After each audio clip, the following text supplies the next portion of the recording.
Hi, this is Gene Acasella from Port St. John, Florida, and you're listening to the Really Big Barbecue Central Show. Start the game! Let's go! We'll do it live. Okay. Well, do it live! I'll write it and we'll do it live! So to get that perfect barbecue, you use wood. Are you sure it's safe? Whatever. We put the lighter fluid on, strike the match, and... Oh! Should we call the fire department? That might be a good idea.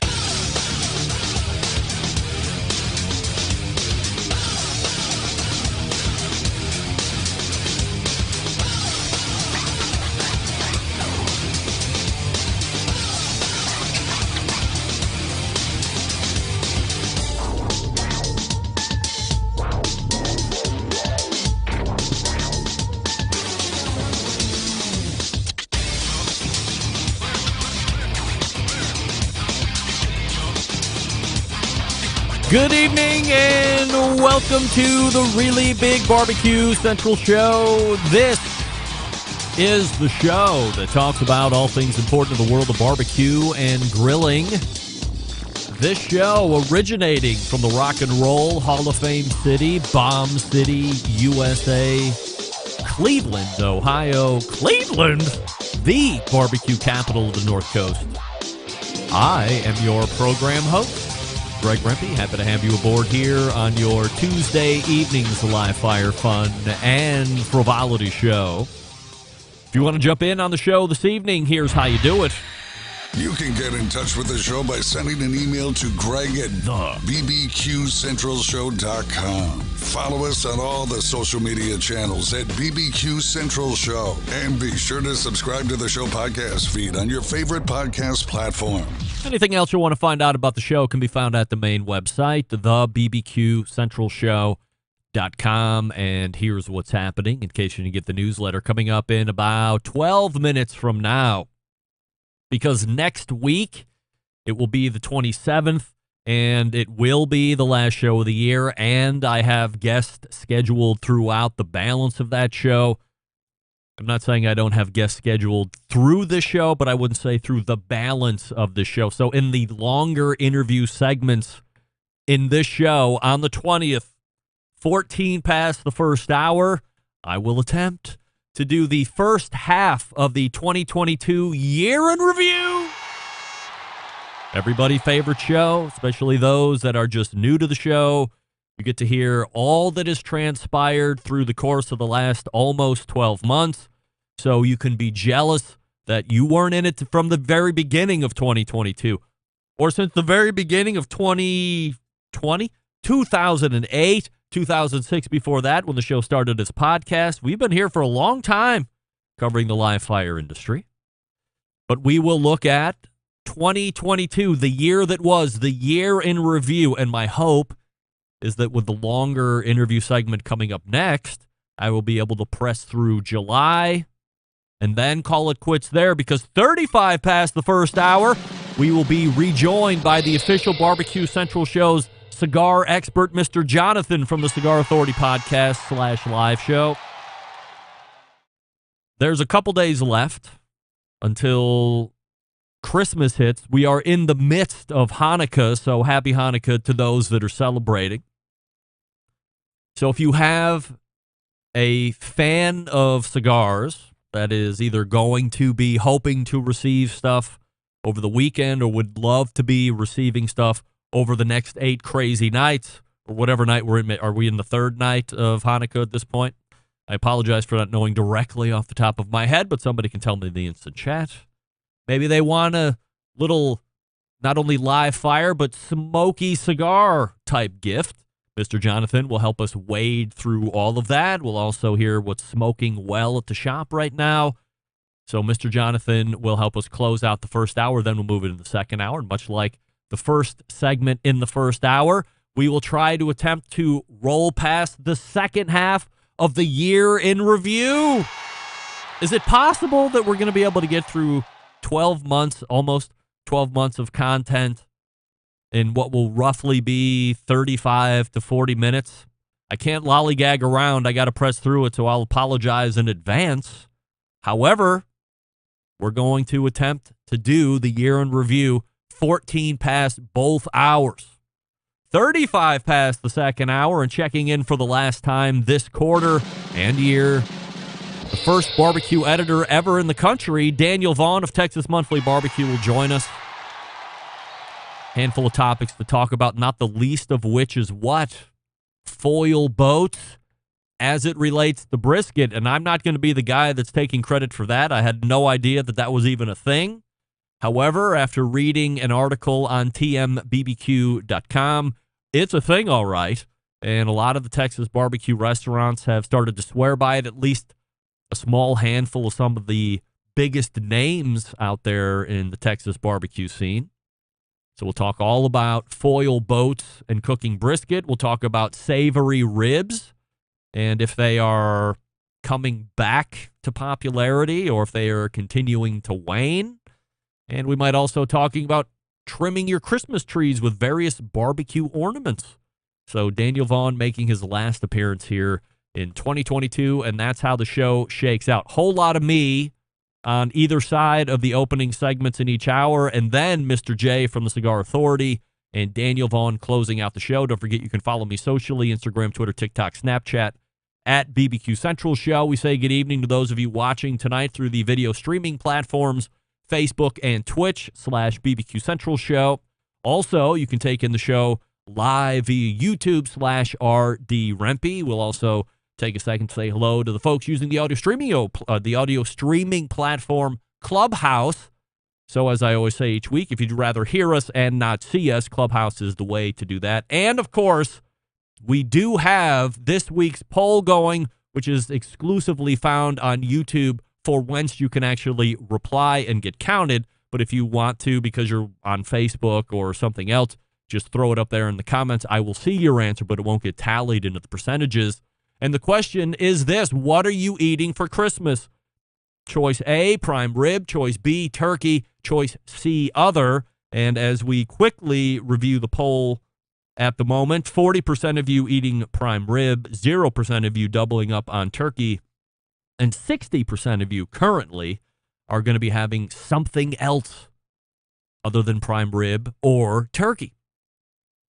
So we'll continue to review that through the show. And as I said, if you're watching through Facebook or something else, just go ahead and shoot it up there in the comments. I will see it roll past here on my screen, and I'll call it out as I see it.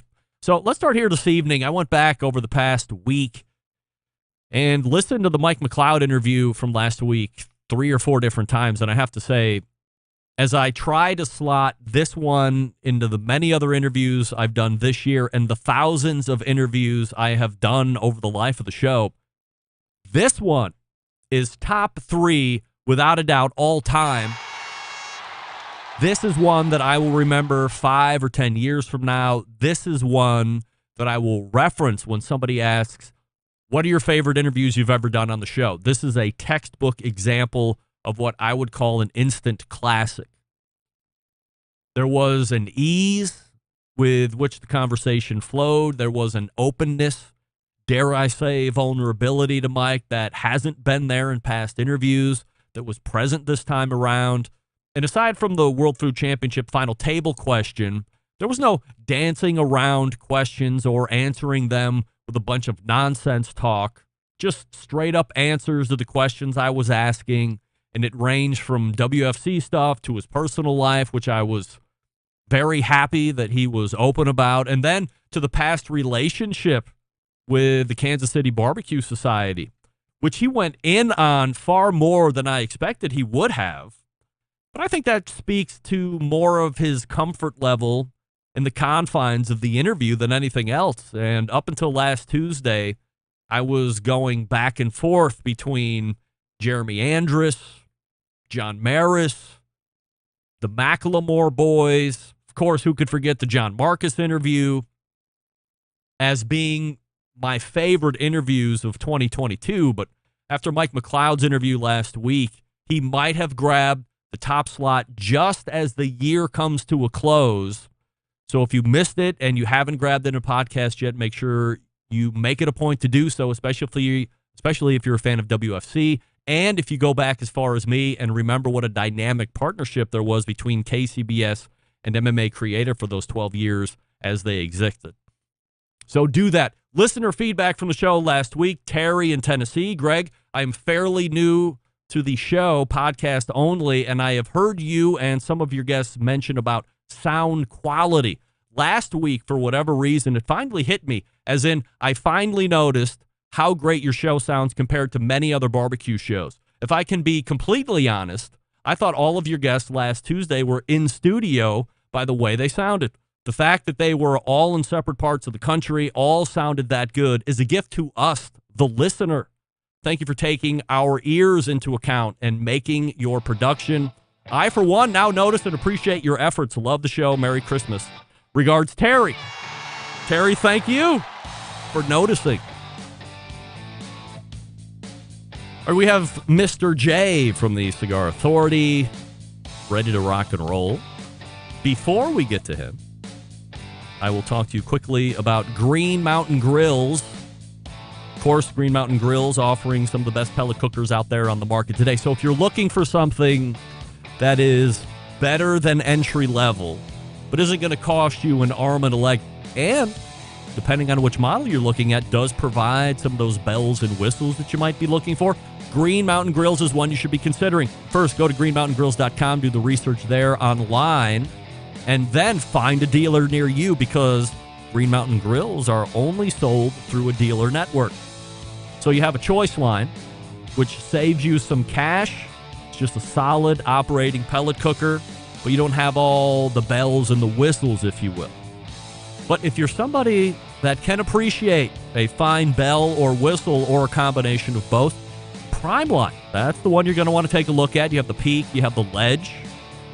These have a little bit more of a robust build on the chassis. You have lights on the inside of the cooking chamber, so if you're smoking at night, you don't need to use your phone flashlight. You just flick the lights on, and inside the cooking chamber, they illuminate. You can look at all your smoky proteins right there, or vegetables. Maybe you're a vegetable guy. They also come with 2 internal meat probes. You have Wi-Fi capabilities. You can download an app on the Prime lines, and you can control that cooker right from your phone. You never even have to get out of the Lazy Boy or the Shaw's Lounge. You can increase the temperature. You can decrease the temperature. You can create custom cook patterns if you would like. On Green Mountain Grills, you can even turn it on and off, all from the app. As long as it's plugged in, you're ready to go. Make sure the cover's off of it. If you're going to be firing it up, that's going to be an issue otherwise. Go to the dealers, touch, feel, hug it. Pick the one that's best for you, then take it home. And rest assured that because you go to the dealer, you get educated, you will have success right out of the gate. No buyer's remorse here, folks. No, sir. GreenMountainGrills.com. That's GreenMountainGrills.com. Am I getting my time mixed up? Hold on. Hold on. That's right. I said Mr. J is in the green room. He's 9:35. I'm getting ahead of myself. Okay, so we're back with a year in review next. Then Mr. J after that, or at least the first half of the year in review. So stick around. We'll be right back.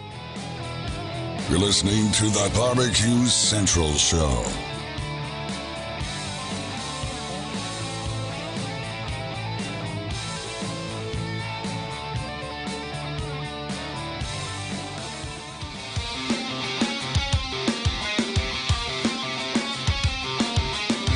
Broadcasting live from the BBQ Central Show studios in Cleveland, Ohio. You're listening to the BBQ Central Show. Once again, here's your host, Greg Rempe.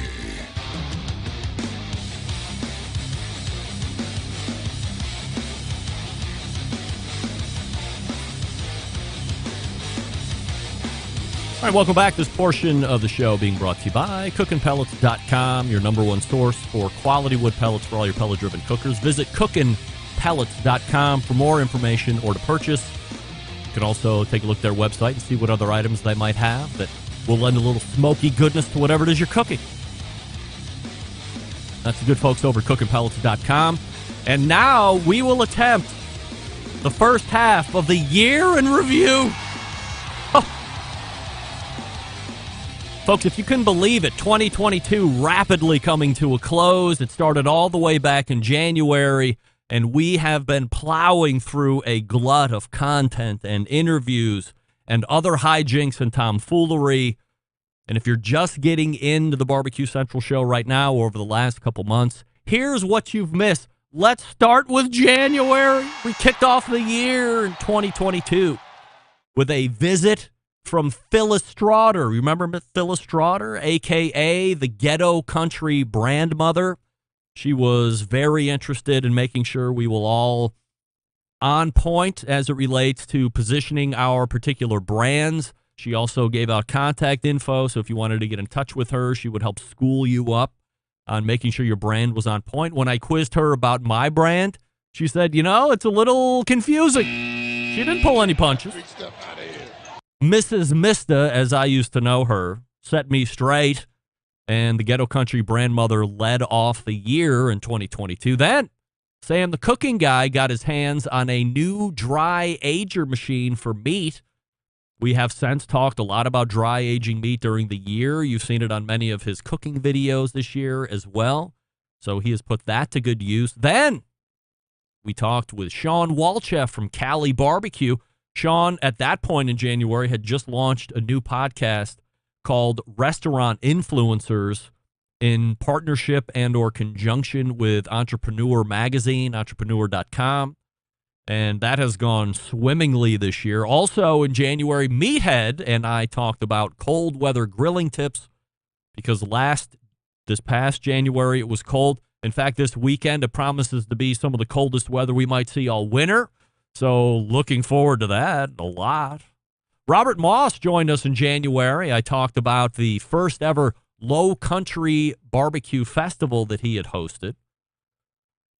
Some wins, some losses for the barbecue industry in 2021 we talked about. Also, we pontificated about what we could expect this year in 2022.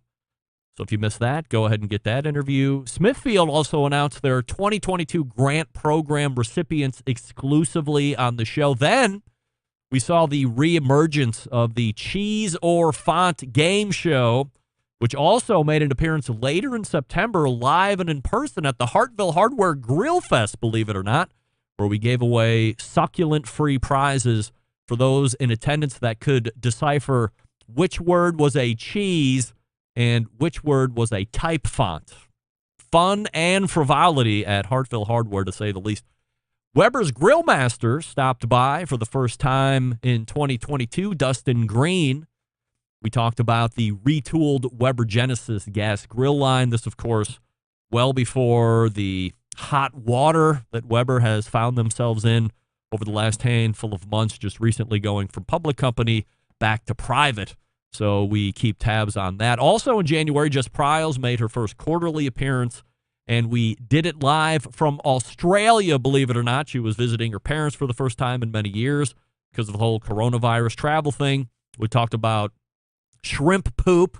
We also talked about her focus at that point on debunking social media posts that dealt with meat, cooking, and other falsities that people were throwing up on social media just to get clicks.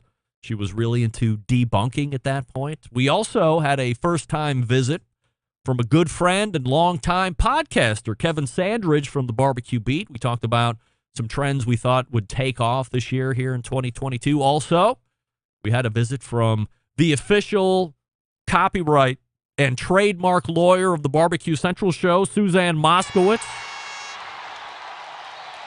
We specifically this time talked about copyright law and how that can affect your business if you're infringing on it, and how you shouldn't be stealing people's photos and sticking them up on your own social media.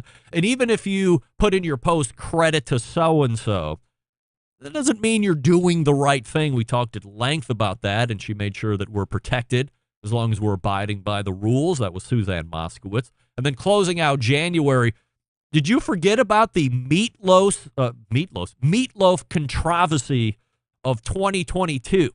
Well, let me refresh your memory. As you might recall, Weber put out a meatloaf recipe on the same day that the singer, and I use that term loosely, Meatloaf passed away. He passed away this past January.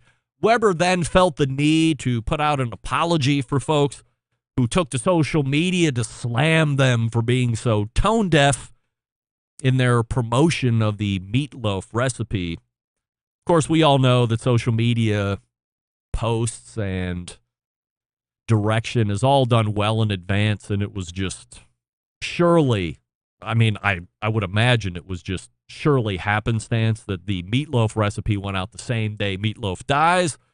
But as you recall, that was quite a little bit of a live fire dust-up, and Weber had to eke around that one and make sure that nobody had hurt feelings because Meatloaf died, and they put out a meatloaf recipe. And that's just January. Now we go to February.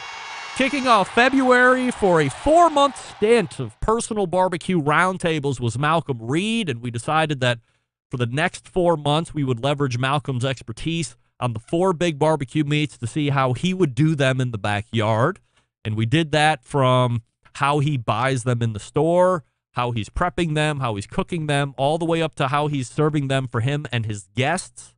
And that was a fun stint. Dr. Barbecue Ray Lampe came back on the show to announce his new partnership with pellet cooker company Louisiana Grills, which I believe was his first partnership outside his longtime spokesperson deal with Big Green Egg. Executive chef, I think is what he was called with Big Green Egg. Sam the Cooking Guy announced his new book in February, Sam the Cooking Guy, Between the Buns. And then the game show, What Does Sam Like Best, also made its debut and had a great run through 2022. The hotly anticipated Meatloaf Says Pineapple is the best thing to come off a grill animation was revealed for the first time. And if you forgot what that looked like, it was a little something. Is this going to be right? And hold everything in question. Hold on. All right. Everybody who is into grilling knows I'm just going to come out and say it. All right. Of everything you can put on the grill, nothing in this world, animal, vegetable, mineral, is better than a pineapple. God almighty, I love grilled pineapple. What? Oh my I have to look back at our 10 years of doing interviews together and hold everything in question that you said. I can't believe that the best thing coming off of a grill on any side of anything is pineapple. Have you ever just grilled a slice of pineapple? Meathead, my mind is spinning. I think I'm ready to explode. Of course I have. Never once have I thought that this could be the best thing I've eaten off a grill. No way. Prime rib is better. Every steak is better. Chicken is better. Turkey is better. Pizza is better. Meathead, you are off your medicine. We might have to call an end to this whole goddamn thing now. Oh, my God. I'm a buzz. Everybody. That was Damien's effort, by the way. How about that? Yes. Which led to a number of other animations that were released through 2022. But that was the reveal of Meathead's pineapple bit. Also in February, CEO of Traeger Grills, Jeremy Andrus, came on the show for the first time and currently the only time. And was, up until perhaps last week, the best interview of 2022. Definitely top 10 of all time as well. Then Chris Young from Combustion Inc. came on for the first time as well. He was actually in the second hour of that Jeremy Andrus show and kind of got lost into the buzz that Jeremy created. We got some background on Chris. We also talked about the new wireless thermometer he was getting ready to launch. Of course, the follow-up to all of that is the unit has seen numerous delays to date and has really not shipped out, even though all the crowdfunding backers have been very patiently waiting. A number of emails have been sent over the last number of months. Quality control isn't there, problems in shipping, you name it. But Sam, the Cooking Guy, has been keeping me updated because he was an early backer of that. And to date, nothing yet. And they were supposed to be shipped out for the summertime. So we'll keep tabs on that as well. Also in February, Stephen Reichland came on and talked about the big olive oil caper that I didn't know anything about. Also, longtime friend Jim Elser announced he had gotten into the co-packing business. And if you follow Jim on social, you know he went through a very tough battle with cancer. Appears to be coming out of it very well, though. But the battle was hard. Jim, we are thinking of you and wishing you continued success with that fight. Also in February, Joe Davidson, Oklahoma Joe himself, came on. We talked about what it was like opening a restaurant and then growing that one singular restaurant in multiple locations across Oklahoma.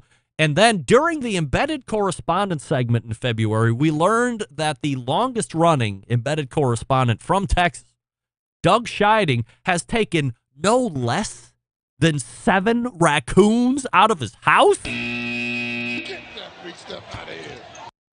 Encouraging some fans of the show to write in and ask if Doug's degree in rocket science was actually earned at Sham University Upstate, which might be one of the best lines of the year, Sham University Upstate. And that brought a close to February. March then came in. Malcolm led off the month with the brisket roundtable because we did pork the month before, kicking off the 4 months of roundtables with Malcolm. And then we had old friend Darian Khosravi, or as you would know him, Cosmos Q. We had him on talk about how much money it would take for him to sell his company, Cosmos Q.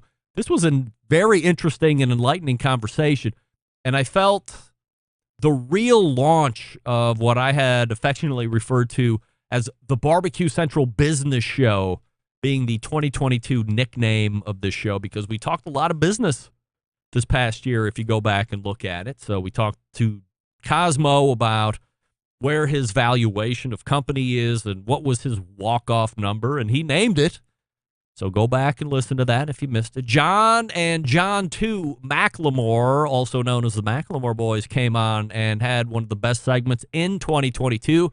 We talked about the sale of Masterbuilt, their grill company, to grill giant Middleby, publicly traded company. Also, one of the best lines uttered on the show all year, there was a McLemore family answer to the question, how much is too much? And John Sr. said, just a little bit more. And that one stuck through the year as well. Amy Yunk from Old World Spices came on for the first time. We talked about how the company was originally founded and how their success ultimately led them to selling to an investment firm.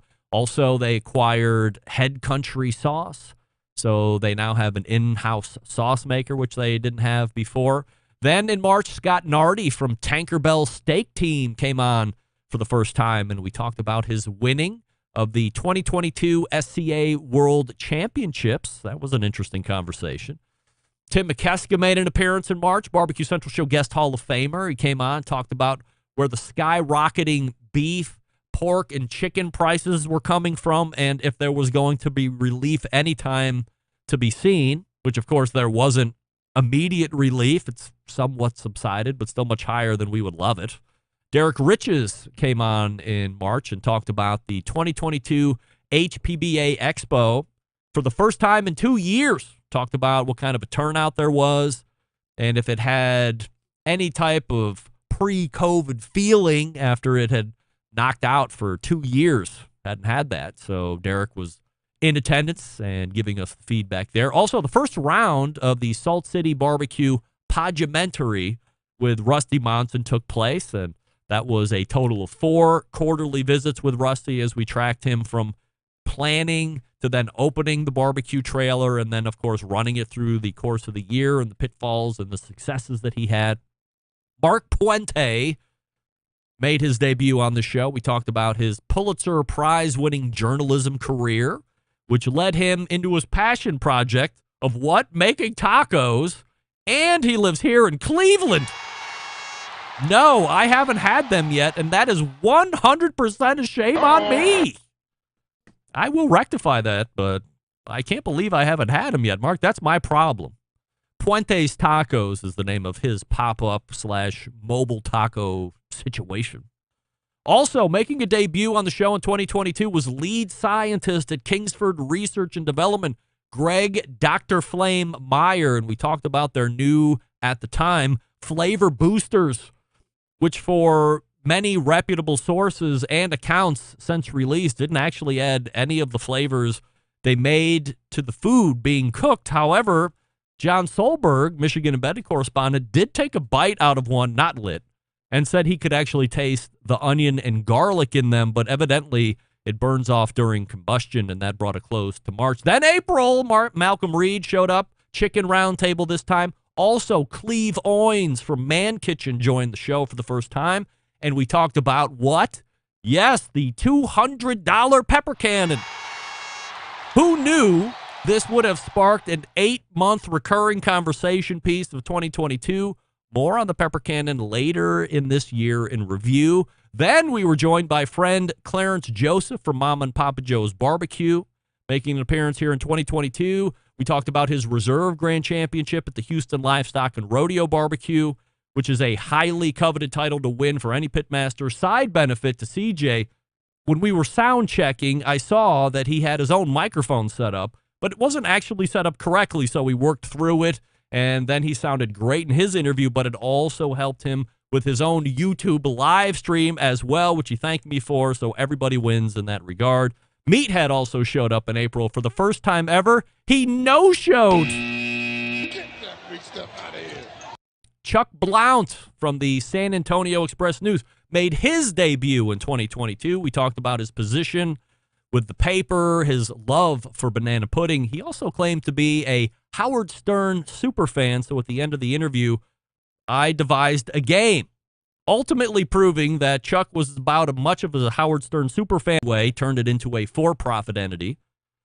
In an effort to bring the trade organization to the next level, Cal is actually set to come on in 2 weeks' time to talk about those first handful of months operating it like this. There's also the annual conference that'll be coming up in February, so we'll talk about that as well.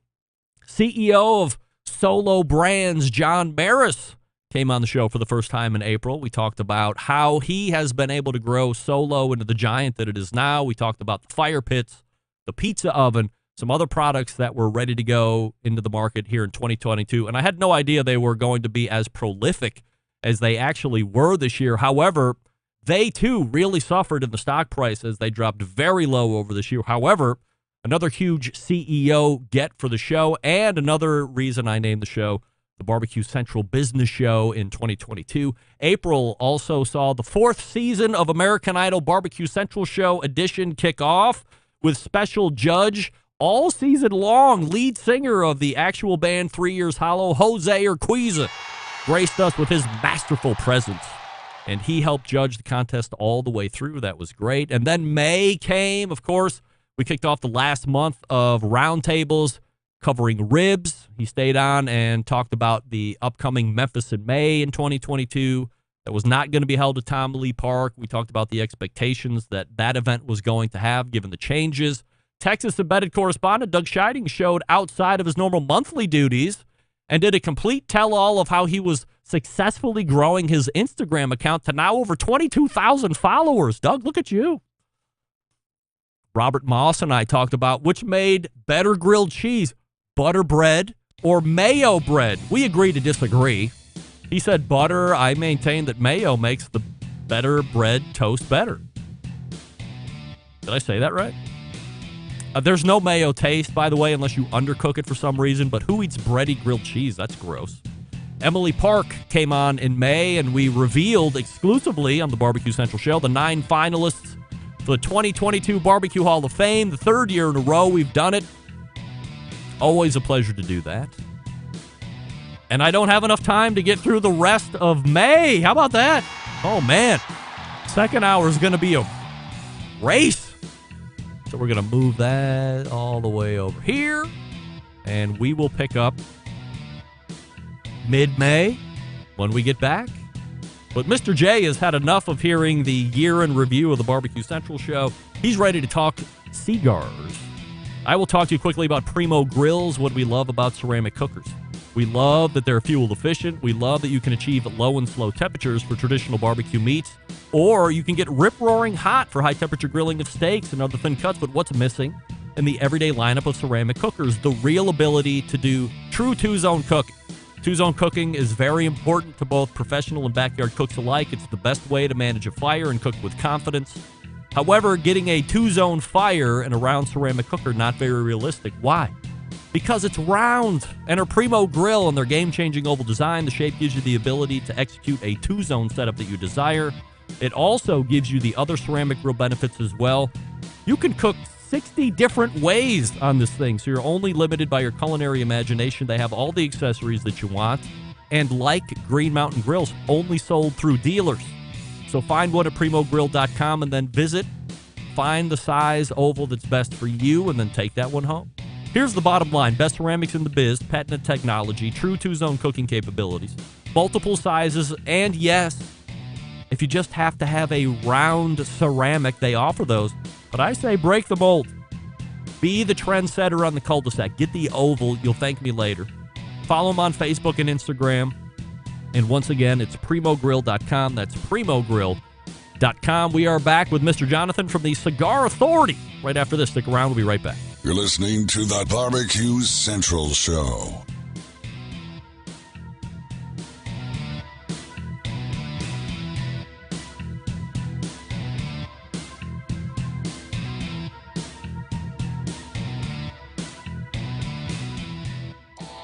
Howard Stern, Jim Rome, Dan Patrick, and Greg Rempe. The Mountain Rushmore of talk show entertainment.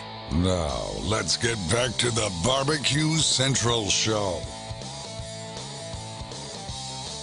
All right, welcome back. This portion being brought to you by Fireboard. Monitor up to 6 different temperatures simultaneously. Connect to Wi-Fi for cloud-based monitoring, or connect via Bluetooth if you have Alexa or the Google Assistant in your home. You're in luck. Fireboard, fully integrated with both. Find out more by visiting fireboard.com or call 816-945-2232. I think if you order by midnight tonight, the Fireboard that you buy tonight will actually make it in time for the holiday. So if you are looking to do that, go over to fireboard.com and grab it up. My next guest tonight, or my first guest, I should say, is one of the co-hosts of the most popular, longest-running cigar podcast in history. You can listen to the show every Saturday live at noon, or just subscribe to their podcast and listen at your convenience. We are literally days away from Christmas. We are in the midst of Hanukkah. If you have a cigar aficionado in your buying midst, then my next guest will be able to help you secure the best ideas just in time for the holidays. We race to the hotline and welcome back friend of the show, Mr. Jonathan. I got to say, J, Greg, I have to tell you before we get going, we are only 8 days removed from Mr. J's debut appearance on the show. So you're almost 1 year old here. How about that? wow, impressive. Yes. Impressive. I still get butterflies coming on the show. Thank you. Really? No. I Good. love your use of the word passionado because it takes the pressure off the end user to be an expert. We stopped using the word aficionado on the show maybe 7 years ago when we discovered the term passionado, and it was set forth by the folks at Cigar Journal magazine. And I think they did it to sort of put a jab in at their competition. But when you really think about it, when you love something enough to want to learn everything you can about it, that's passion. So I guess passionado is, for me anyways, passionado is the better word. I think we should stop calling ourselves in the live fire community pit masters, unless you are a true pit master, which there's probably far less of a percentage of qualified pit masters, and we should be going around saying we're barbecue passionados. Why not? That has a good ring to it anyway, right? Regardless of industry. Also, pineapple is eating you while you're eating it. So I'm not sure, because there's an enzyme in it that breaks meat down. I did an experiment once where I marinated a steak for 12 hours in pineapple juice, and there was plenty of steak flavor, but there was no meat texture left in what was left in the bag. Mr. Jonathan is joining us here on the show. The cigarauthority.com is one website if you're into buying cigars. The number 2 guyscigars.com is another website, so make use of those as you see fit. Mr. J, before we get into the gift suggestions and other topics this evening, what's smoking good at the store right now? I'll tell you, everything Aganorsa right now, they are firing on all cylinders, as is El Baton, which is the folks at J.C. Newman. It's a new old brand that they've re-released. The very first box of cigars I ever bought about 15 years ago was El Baton. It went away. It came back in 25-count boxes. The box price is right. The smoke is right. The flavor is there. All things Garofalo, all things Perdomo, especially his torpedoes. And my favorite cigar, my new favorite cigar of all time, the Alfonso number 2. Unbelievable. It's not a cheap date. It's a $35 Robusto. So I'm not saying you go out and you spend a G note on a box, but man, if you get a chance to buy one and just kick back on New Year's, you have it? I think I got it. That is it. That is the number 2. That is the best cigar I've ever smoked in my life, ever. That's it, right? Yes, it is. Yeah. That is the number 2. Our good pal Jeff and Drizzy sent me a care package. Also, while I have you, sent me one of these. Byron Poema. Byron. Yeah, and in my top 5. One of these, a bigger Atabey. Atabey, yep. Great. That looks like the Rito size. Yeah. And he sent me another Byron. That is the Byron 1850. Now, the Yes. Byron 1850 in the torpedo is tied for best cigar I've ever smoked in my life. All right. And then you're a fan of Bandolero. This is the Serie A. Yeah, that looks like the Sagacci size. Very good. This is actually the Adventureros. Am I saying that right? Adventureros. Adventurous is the series. That So one that's too. the blue series. And I believe the size, if that's a 46 on the ring, that's Sagacci's. Yeah, that's a 46 on the ring. Yep, absolutely. That's my second favorite Bandolero. My favorite being Audaces, which is the 54 ring gauge in the Petite Robusto. Yes, that's I quite have. the setup you have there. Oh, Jeff was very nice. He's a big fan of the show, and we've found a common interest and bond over cigars over the last almost year, I would say, and we've traded some sticks between us. It's a whole different, it's like barbecue, except now we're talking about cigars at this point. It's another great community to be involved in. I meant the 3 screens. If I turn my camera around right now, I'm just looking at my basement filled with a bunch of shit from Like when that? I moved in. Yeah, that's awesome. Yeah. It's a whole situation. So it's just me. I don't have, an Ed Sullivan or producer, somebody, sitting across from me. I've only ever been me. And at this point, I have trust issues relinquishing any of that to be done on the production side. So I just keep it all at my fingertips and away we go. Now in the go ahead. The one thing I want to talk about real quick is since the last time you and I spoke, I invented something that I think could be a game changer for all of the men out there that do the cooking for the main meal for holidays. And it's called the lichen. The lichen. The lichen. So Right. I only have 1,100 square feet. I've got a raised ranch. So when it's time for me to set up a dining room table for 18 people, the living room furniture has to go somewhere because my living room and my dining room are the same room. So I moved all the living room furniture into the kitchen. And what I found was if I gave everybody a glass of wine or a scotch or a cigar, they were no longer underfoot. They were no longer trying to stir my gravy. They were no longer touching anything. They were just content to be comfortable in the kitchen and watch the show that is me cooking. And it's called the lichen, the living room kitchen. I recommend everybody do it. All right. Do it. Move your living room furniture into your kitchen and see what magic ensues from there. Everybody's comfortable. Everybody can watch. It's like a chef's table, except even a little bit more comfortable. See, you get it. You get it. Absolutely. If you are someone who is buying for a person who's already into smoking cigars, aside from just going up to the person and saying, what's your favorite cigar? Because you want to maintain an element of gift-giving surprise. What's the best way to go about being a cigar detective and getting something that will be in their wheelhouse? Well, little tidbits about the person. So how they take their coffee, they like or dislike spicy foods. Do they like steak or chicken? So, for example, a black coffee drinking, rare steak eating guy who smothers his eggs in hot sauce every morning is going to be someone looking for more flavor as opposed to the light and sweet coffee drinker who's careful not to use too much pepper on his skinless, boneless chicken breast. I think they're also called communists. So if you're in doubt, you ask your local tobacconist for some recommendations and you let them know what the person you're buying for is into, and always err on the side of more mild rather than more strength, and I'm talking nicotine wise. And your tobacconist will be able to walk you through that. I have a instant feedback question for you. If Jonathan could bring back someone to smoke a cigar with them, who would it be? For Smokin' Joe's Pit Barbecue, he's bringing back George Burns. Who are you bringing back? I would bring back my grandfather, Grampy. He's 50% of the reason that I smoke cigars. George Papard is the other 50%. I'd bring him back. I'd love to have a cigar with him. Because you love it when a plan comes together? I do.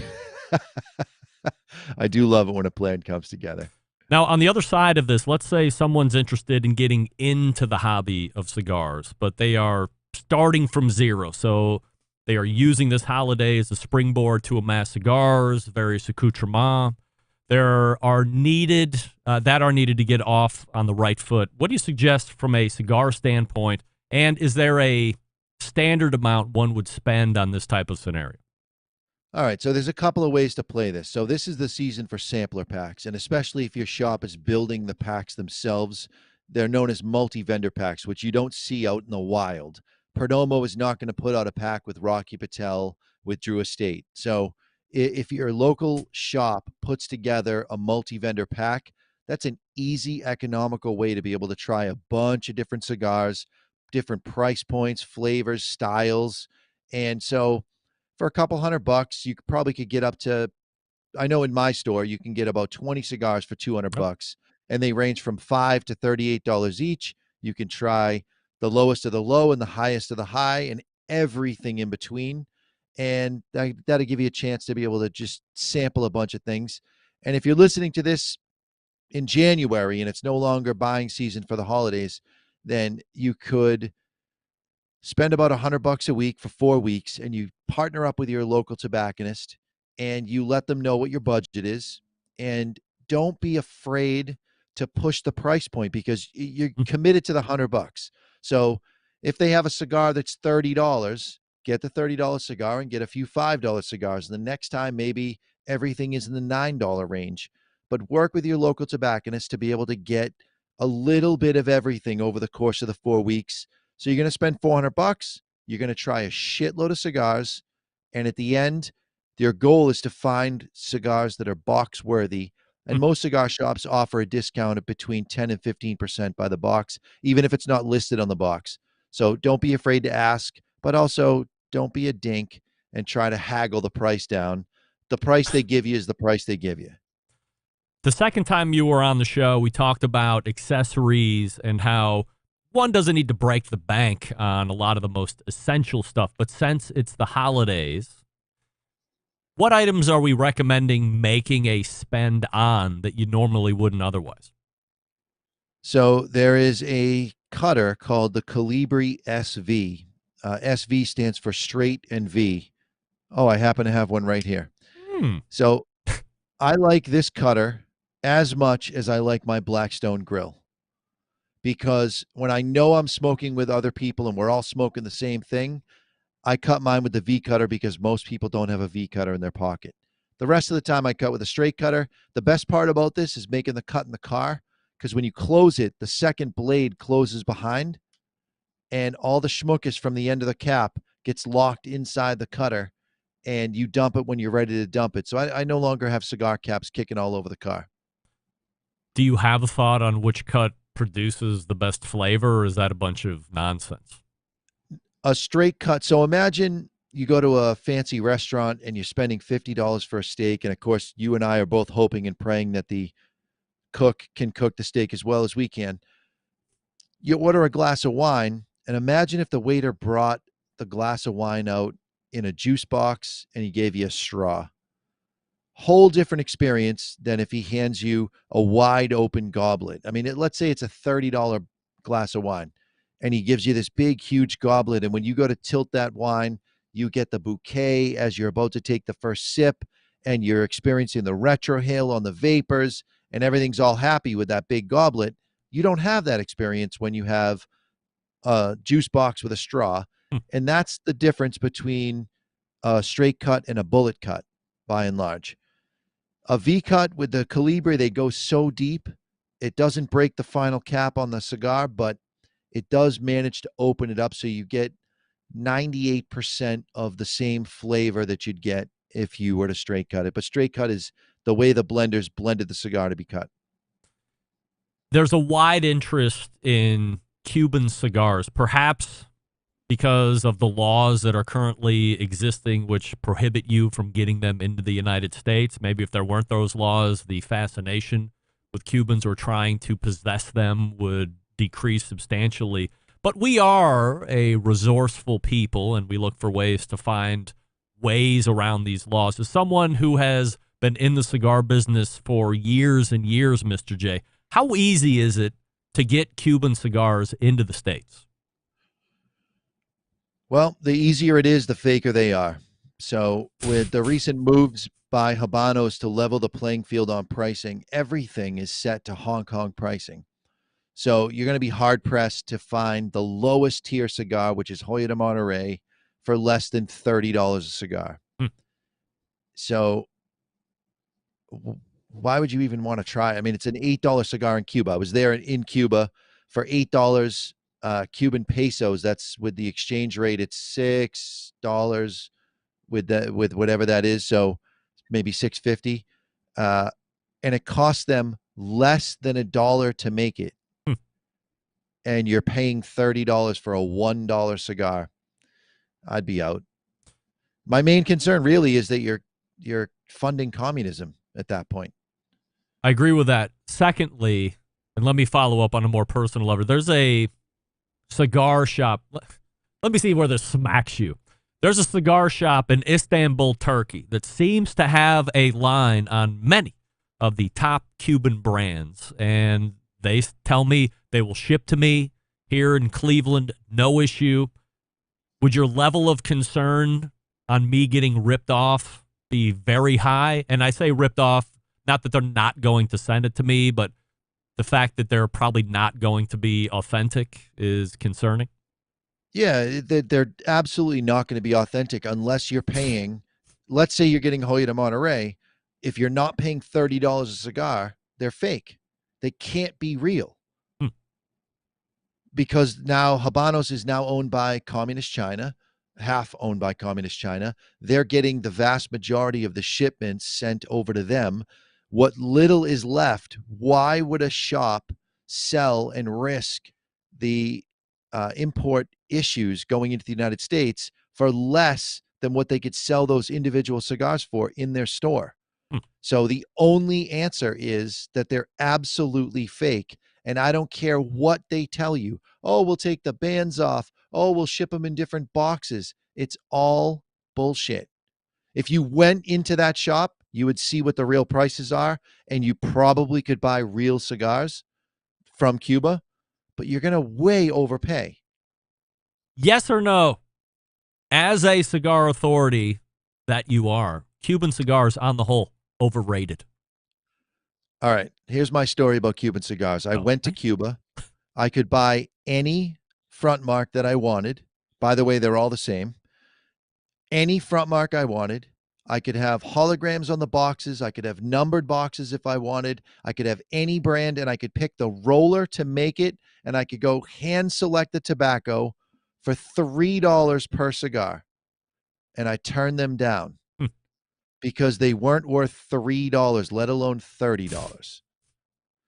And while I was there, I did the right thing, and I bought cigars from the cigar shops, and I smoked maybe 50 different Cubans, and they are all exactly the same cigar. And you're going to get hate mail about this, but anybody who wants to find out my credentials, you can watch the show where you gave me that rave recommendation, by the way. Thank you. That's right. You can keep your job again, no doubt. It was a pleasure to do it. So you're saying the Dominican, the Nicaraguan, these are much better cigars. Nicaragua and Honduras are leading the industry in agricultural advances.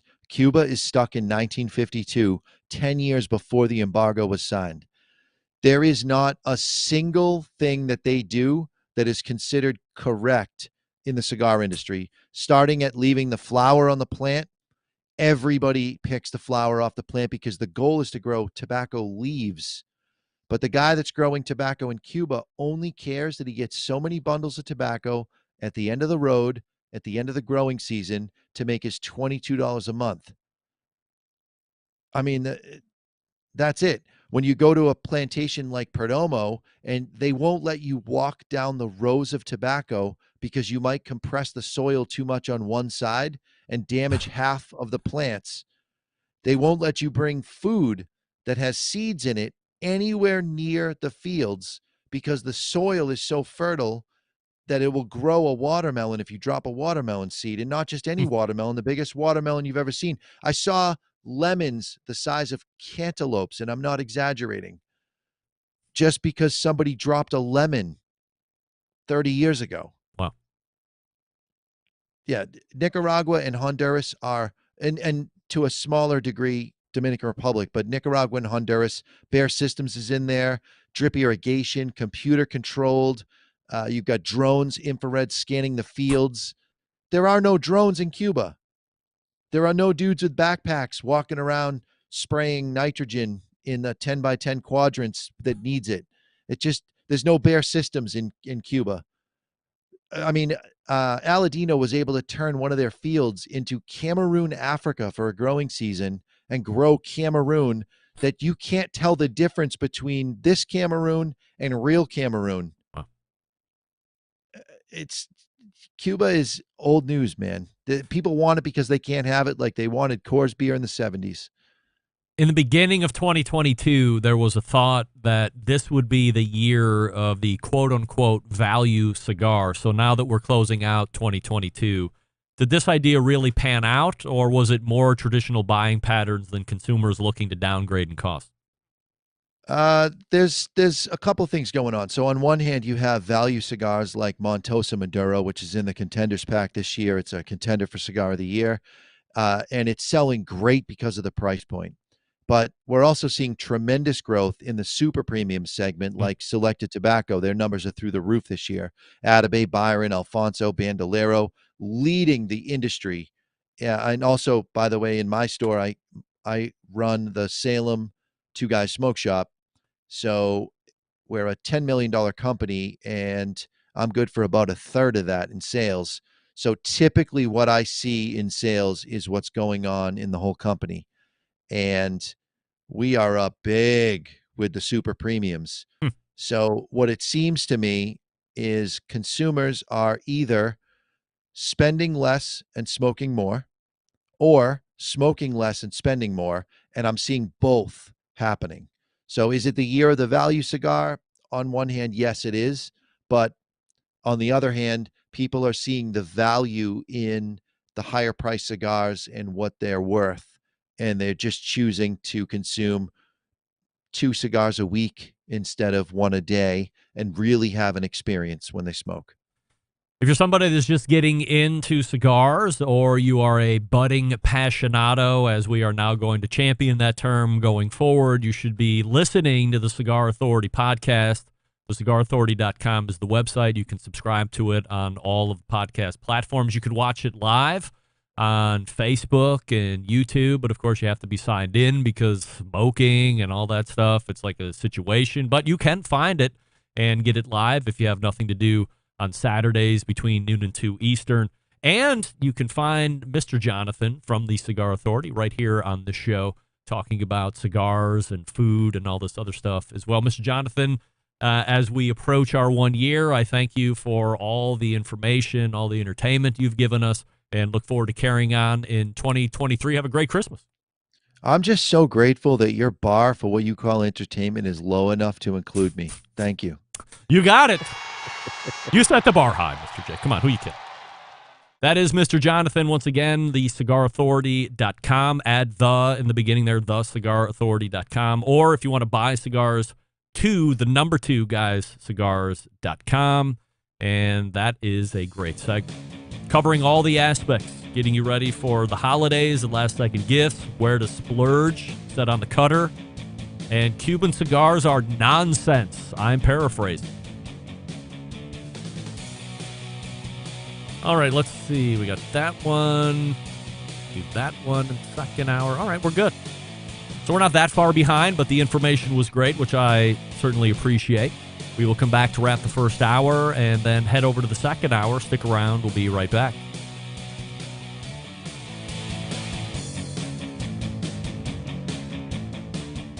Continuing to produce incredibly mediocre content in an exceptionally professional way. You're listening and watching the BBQ Central Show. Once again, here's your host, Greg Rempe. And we thank Mr. J from the Cigar Authority Podcast for joining us last segment.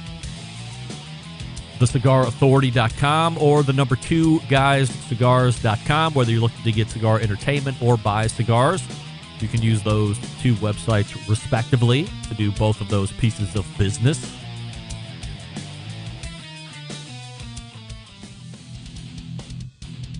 We're a little late here, so we're just going to do an abbreviated out, then we will come back for the second hour. You are listening and watching the Barbecue Central Show right here on the Barbecue Central Network. Stick around. We'll be right back.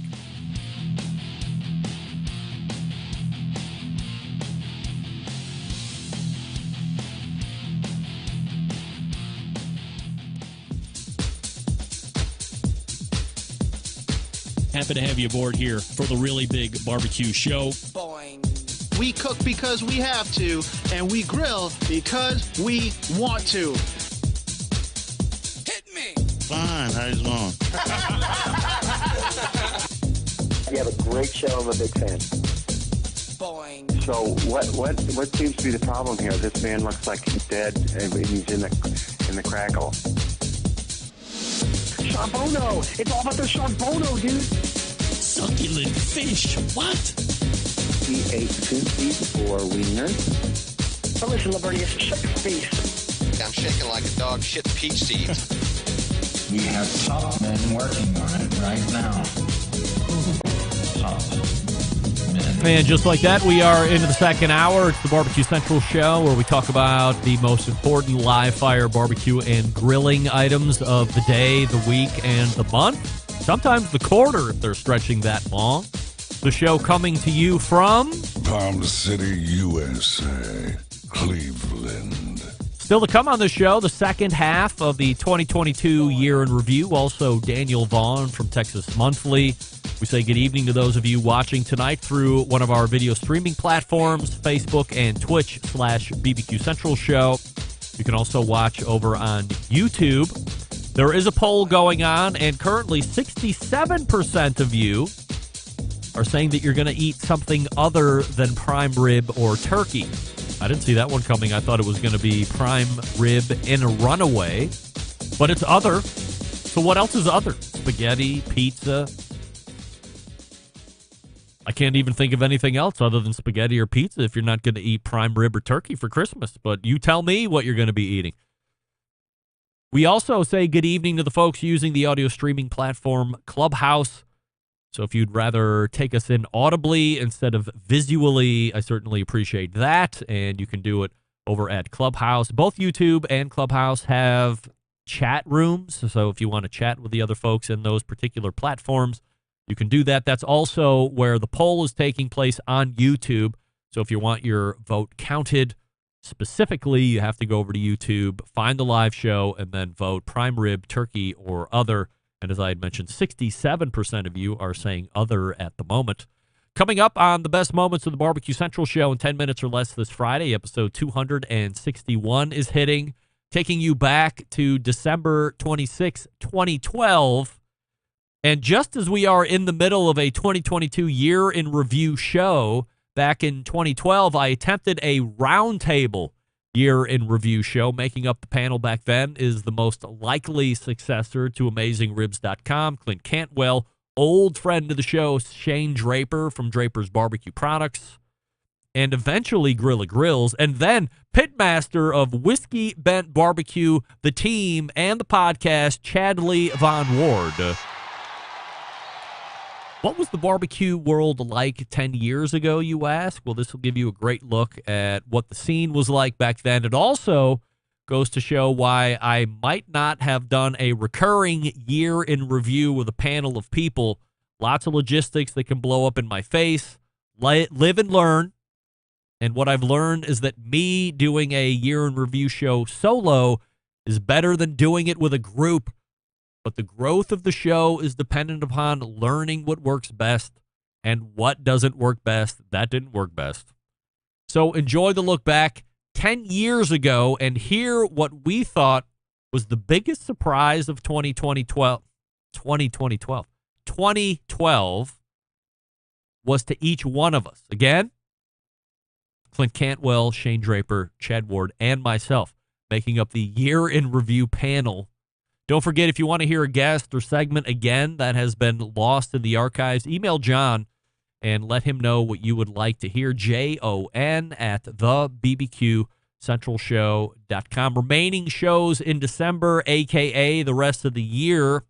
Noah Glanville of Pit Barrel Cooker coming on next week in the first hour, and then in the second hour, we meet once more before the year comes to a close with the embedded correspondence. And there is a pretty good chance that at least half of us are going to come in contact with those Beyond Meat seared steak tips. And I might be one of them. Got the middle daughter out at Walmart in Eastlake, Ohio right now, chasing them down. According to the app, there were 3 bags left. Now, you might be thinking, well, that's probably not going to happen. Well, 2 weeks ago, there were 6 bags left. So I think we're okay. Who knows, though? I don't. But we're going to put it to the test if she comes back successful with seared steak tips from Beyond Meat. Actually, might be dinner tomorrow. Why not?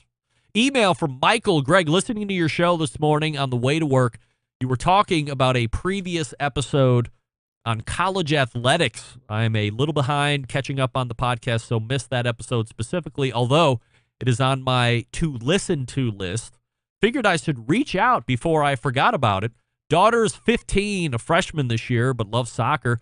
Not sure she's cut out for the next level, but we have a few years to go. Son is 12, but from what I have seen, not a bad little baseball player. I can see him moving on to the next level. Long ways for him, and so much can change, but any insight you might have, I would love to hear. I know I was put off by baseball in high school due to coaches, and my daughter is kind of getting the same vibe from her high school coaches right now. Longtime listener since before 2010, but only podcast. Thanks, Michael. Look at you.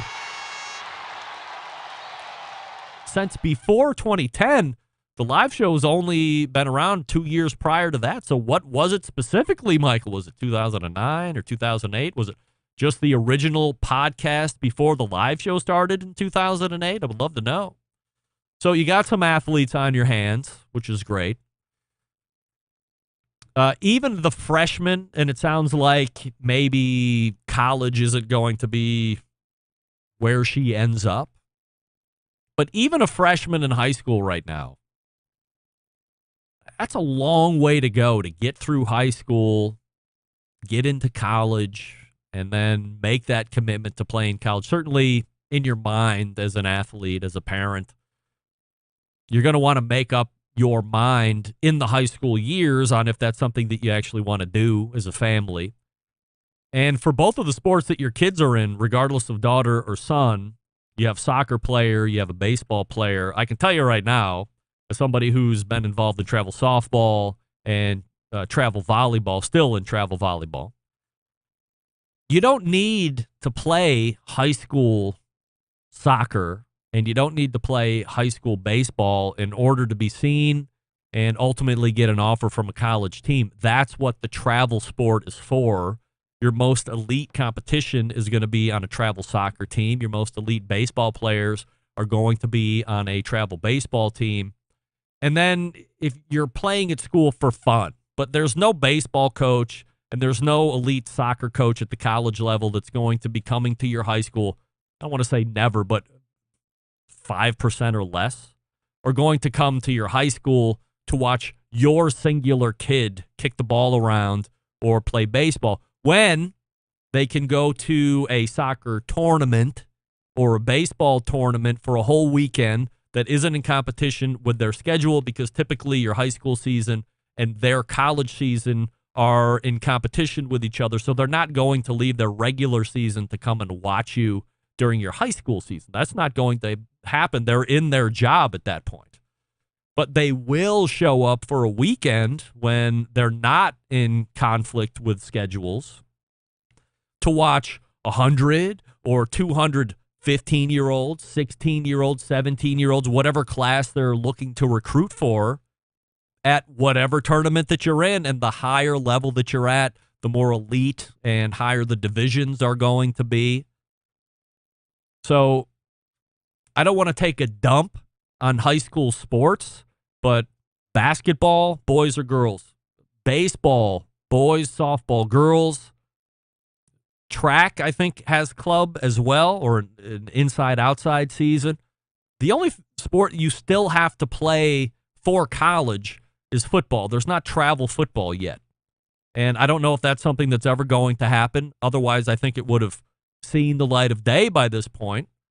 But almost every other sport in high school, if you want to play at the college level, you don't have to play in high school in order to get there. You get your looks and you get your offers by marketing yourself on a website, sports website specific, going out to college, and then you play for the club teams so those coaches can go to those specific tournaments over the weekend and see a glut of the most elite athletes at that age group. That's the best way to do it. And as we talk about college, my final piece of advice, Michael, don't shy away from NAIA schools. There's no rules there. They have full ride scholarships. They don't have all these contact, non-contact things like NCAA has. Don't fall for NCAA BS. Division I, Division II, Division III doesn't give scholarships, but they have workarounds with grants and so forth if you're really good. But NAIA schools are nothing to sneeze at.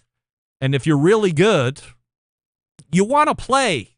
Whether you get to college, you don't want to sit the bench in college. You've put in all this work, all this effort to better your skills. You don't want to just sit on the bench when you get to college. So you might have to bump down a level.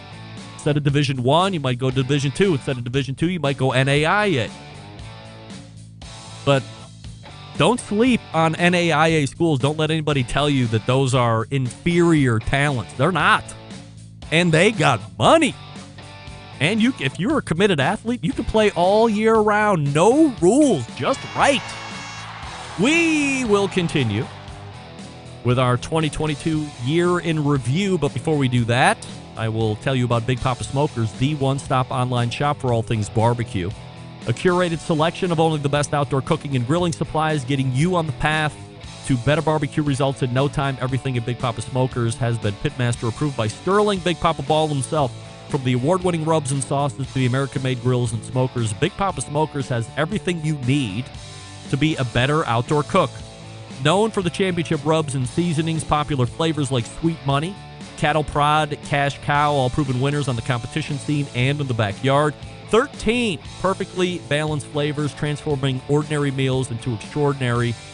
They also own Granny's barbecue sauce. So if you're looking for a new go-to sauce that will please everybody, Granny's traditional yet powerful flavor reminds us of why we fell in love with barbecue in the first place. Aside from the premium selection of rubs and sauces, they're also selling cookers. If you're looking for a versatile smoker that's easy to use, check out that Mac 2-star General Pellet Cooker.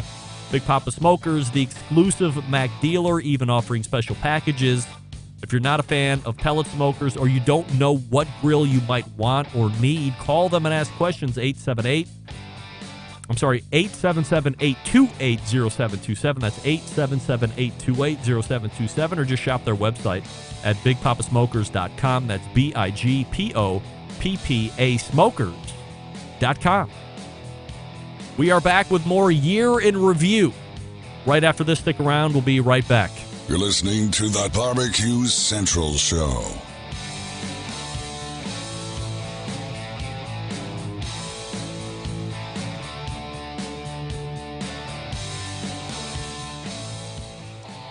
Howard Stern, Jim Rome, Dan Patrick, and Greg Rempe. The Mountain Rushmore of talk show entertainment.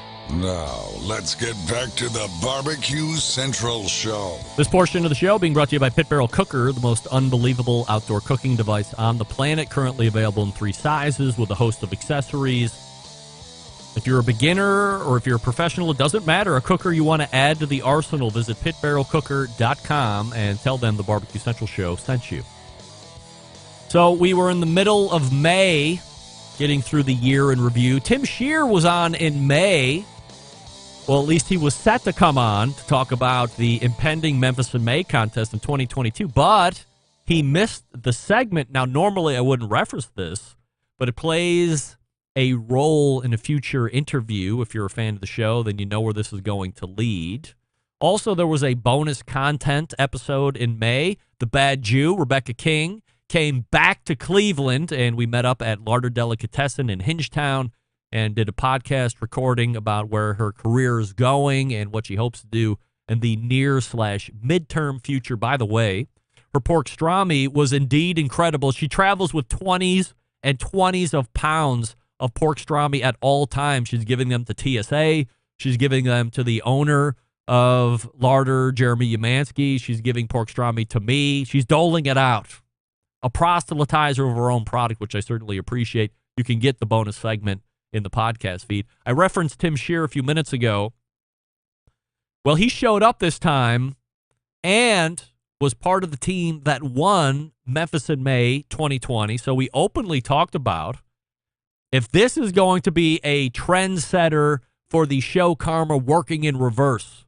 Many consider the Blues Hog team win this year at Memphis in May to be the most impressive win in the history of Memphis in May. I do agree with that part. However, I do not think anybody should be booking a show and then shining on it in hopes of winning. That's not a good idea. But that was a huge win on many levels. If we want to factor in the fact that he missed the first interview and somehow that played into it, I won't argue that much. But again, I'm not promoting the people book appearances on the show before competitions and then not show up on the show in hopes that they're going to win. It doesn't usually work out like that. Chuck Blount from the San Antonio Express-News once again came back on in May and proclaimed that smoked burgers were going to become a thing and begin to show up on all the barbecue restaurant menus in Texas. He explained why they are delicious and why, from a business standpoint, it makes sense for everyone to have them on their menus. Also, the 2022 Barbecue Hall of Fame class was officially announced and exclusively announced right here on this show at the end of May. Making the class up was Leanne Whippen, Joe Traeger, Ed Mitchell, and John Marcus. Ramsey Hawfield from Next Grill came on the show for the first time. We talked about the history and setup of the company as well as the latest product that was hitting the market at the time, the Nevo 720 Plus Smart Grill. You might recall that this grill is the one that had the built-in air fryer attached to the grill. Not sure how it ended up selling, but the concept was certainly the concept was certainly original. I wonder how many people actually bought into the value and pulled the trigger on it. If you did, I would love to hear your feedback on that. Then we rolled into June. Friend of show, Mark Williams, announced that he had been introduced to the tasty flesh of milk cows and claimed how delicious they were. He also made his first set of promises to me, this again back in June, that he was going to see his way clear to send me some of those milk cows because he had a source, promised, and then additional promises. And as the year closes out, no milk cow steaks for me. Adrian Miller stopped by, and we talked about the James Beard Award nomination for his book Black Smoke.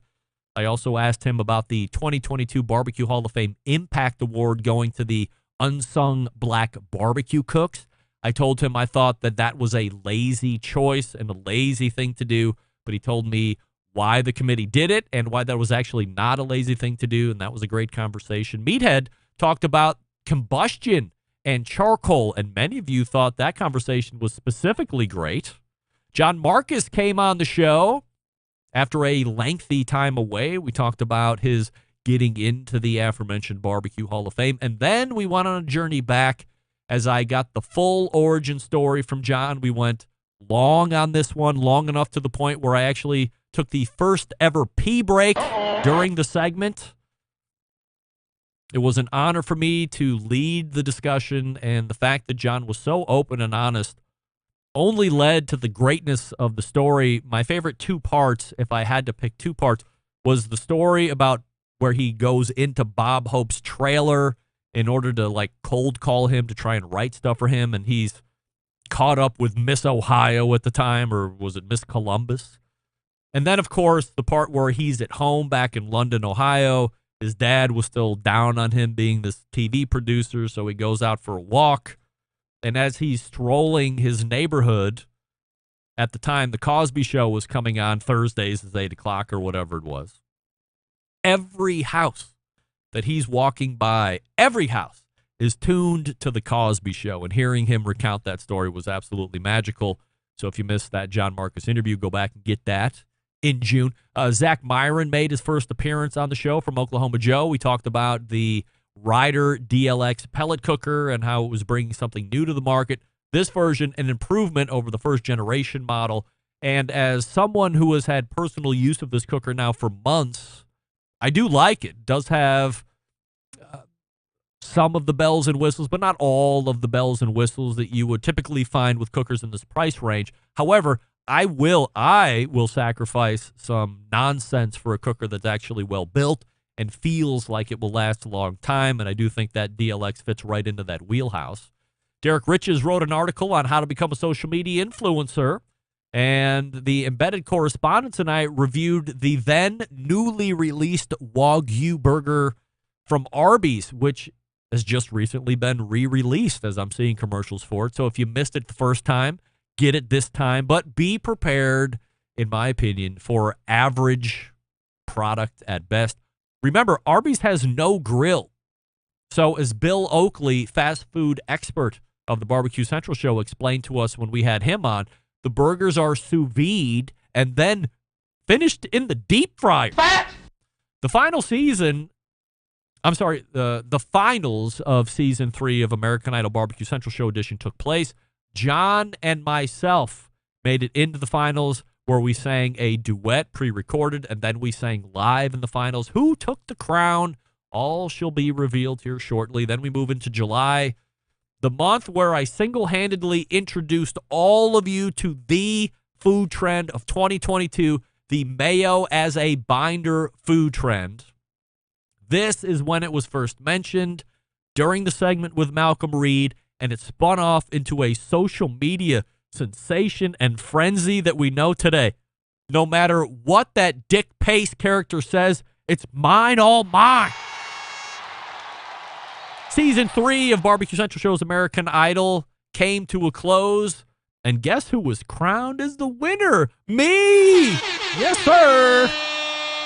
I sang Wanted Dead or Alive live on the show, and while I kept it low-key the first half, I brought the thunder in the second half. That put me over the top. I didn't win by a huge amount. John brought it strong as usual, looking to repeat as champion. However, I was able to foil his attempt, and not only did I win the championship, I often said, if I ever win it, then this show is over. Not this show, but the American Idol show is going to be over. So moving forward, no Idol. Don't worry about that. Famous food writer and world record holder Larry Olmsted made his debut on the show, which was a great kickoff segment. And I hate to say I lost track of him getting on again because there's just so much content we cover with him. However, I will do better in 2023 should he come back on again, but it was great to have Larry on for the first time. Also in July, Stephen Reichland told me that Tommy the Rock Opera was life-changing.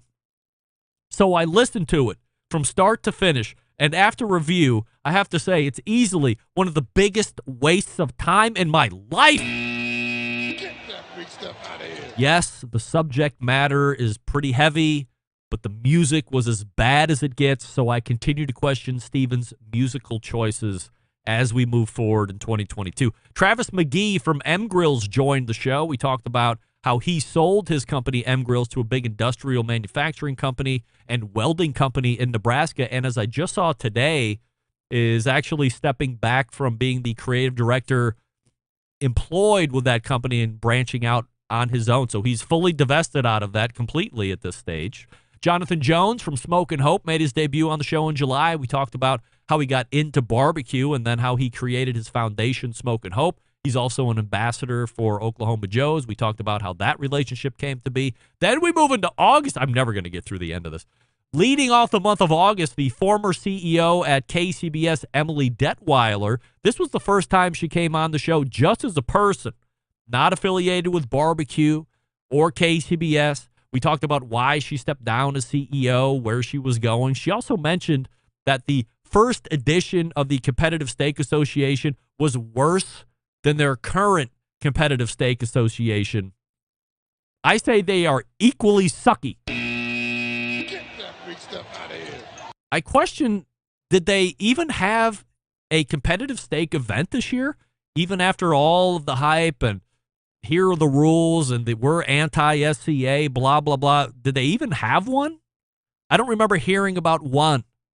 However, she says the second version better than the first version. August was also the month that Wes Wright from cookoutnews.com made his debut on the show. He has made a number of appearances since then. In fact, Wes will be a monthly contributor, as I told you last week, to the show in 2023. And as I've said on more than one occasion, he has the best barbecue and grilling website for news in the industry, and you should be visiting every day, at least every other day, because he's posting a whole bunch of stuff. Super fan of the show, budding YouTube sensation, and now food trailer operator Joe Martinez made his debut on the show. We talked about his experience using my 2022 food trend of the year, mayo bindered brisket. And in the final analysis, while it did seem a bit weird, it did produce an incredible bark and a great end product. He's in the chat room to confirm that, and there's video on the internet that also confirms that. There was a bonus content episode with Primo Grills airing directly from their manufacturing facility in Missouri. That was very cool to do the first-time combined employee and customer event and promote it right here on the show. New CEO of the KCBS, Rod Gray, came on to talk about the new opportunity and why he took the position. We also talked about what he looks to do in those first 90 days or so. He then pressed me to become a lifetime member of KCBS. I immediately declined. I remain unaffiliated with any barbecue organization to stay as unbiased as possible. Chris Young from Combustion Inc. came back on the show to talk about his research on sous vide steaks versus reverse seared steaks. It was a great segment. He has a great video up on his YouTube page, but the biggest takeaway for me during the segment was how much meat will carry over after it came off the heat. It was like 15 or 20 degrees. It was incredible.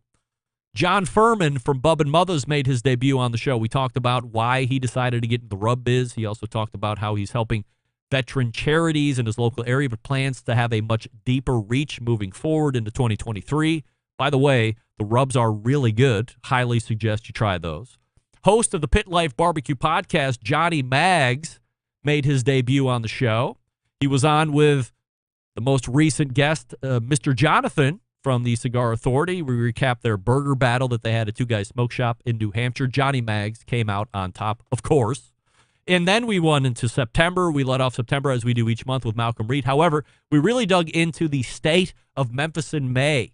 If you recall, there was a letter put out basically saying that the non-refundable deposit for barbecue vendors and barbecue teams was somewhere in the neighborhood of $8,000. And we talked about why that would be and how many regular barbecue competitors and vendors that would actually affect, and what an attendance might look like in 2023 if the $8,000 non-refundable amount stayed intact.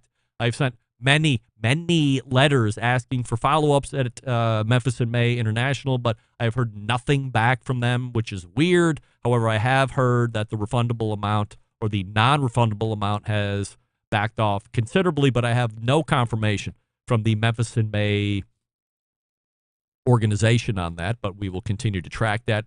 We finally met the creator of the Barbecue Central Show animations, Damian Rodriguez, as a 17-year-old. We learned about how Damian got into animation and what he hopes to do as he gets further into his career. The bottom line is, great kid, and man, what a talent. You've seen all the animations during the course of the year, and I don't know if anybody could do them better. Meathead busted the myth, if you're looking, you're not cooking. Wes Wright came back on the show in September. We started talking about the emergence of full-size electric grills into the marketplace, and we both agreed this was going to be This was not going to be a flash in the pan. This was going to be a thing. In September, I emceed the Hartville Hardware Grill Fest, where I met social media sensation Grillin' with Dad. I got to work with BBQ once again, and finally met show contributor Mike Lang of Another Pint Please in person. We even shared a premium cigar after the event. And the event was the best to date. I look forward to doing it again in 2023, should they have me back. Coming up, or my next guest coming up, I actually had a visit with in August as well. Daniel Vaughn came on for his quarterly appearance and schooled us on the history of offset smokers in Texas. Spoiler alert, it's not something that has been used for hundreds and hundreds of years. So be sure to check that conversation out if you missed it. Derek Riches and I talked about the probability of hybrid cookers becoming a thing in 2023. This would be a cooking chamber that was fueled on two sides. One side is a offset cooker, and the other side is a pellet hopper / cooker side.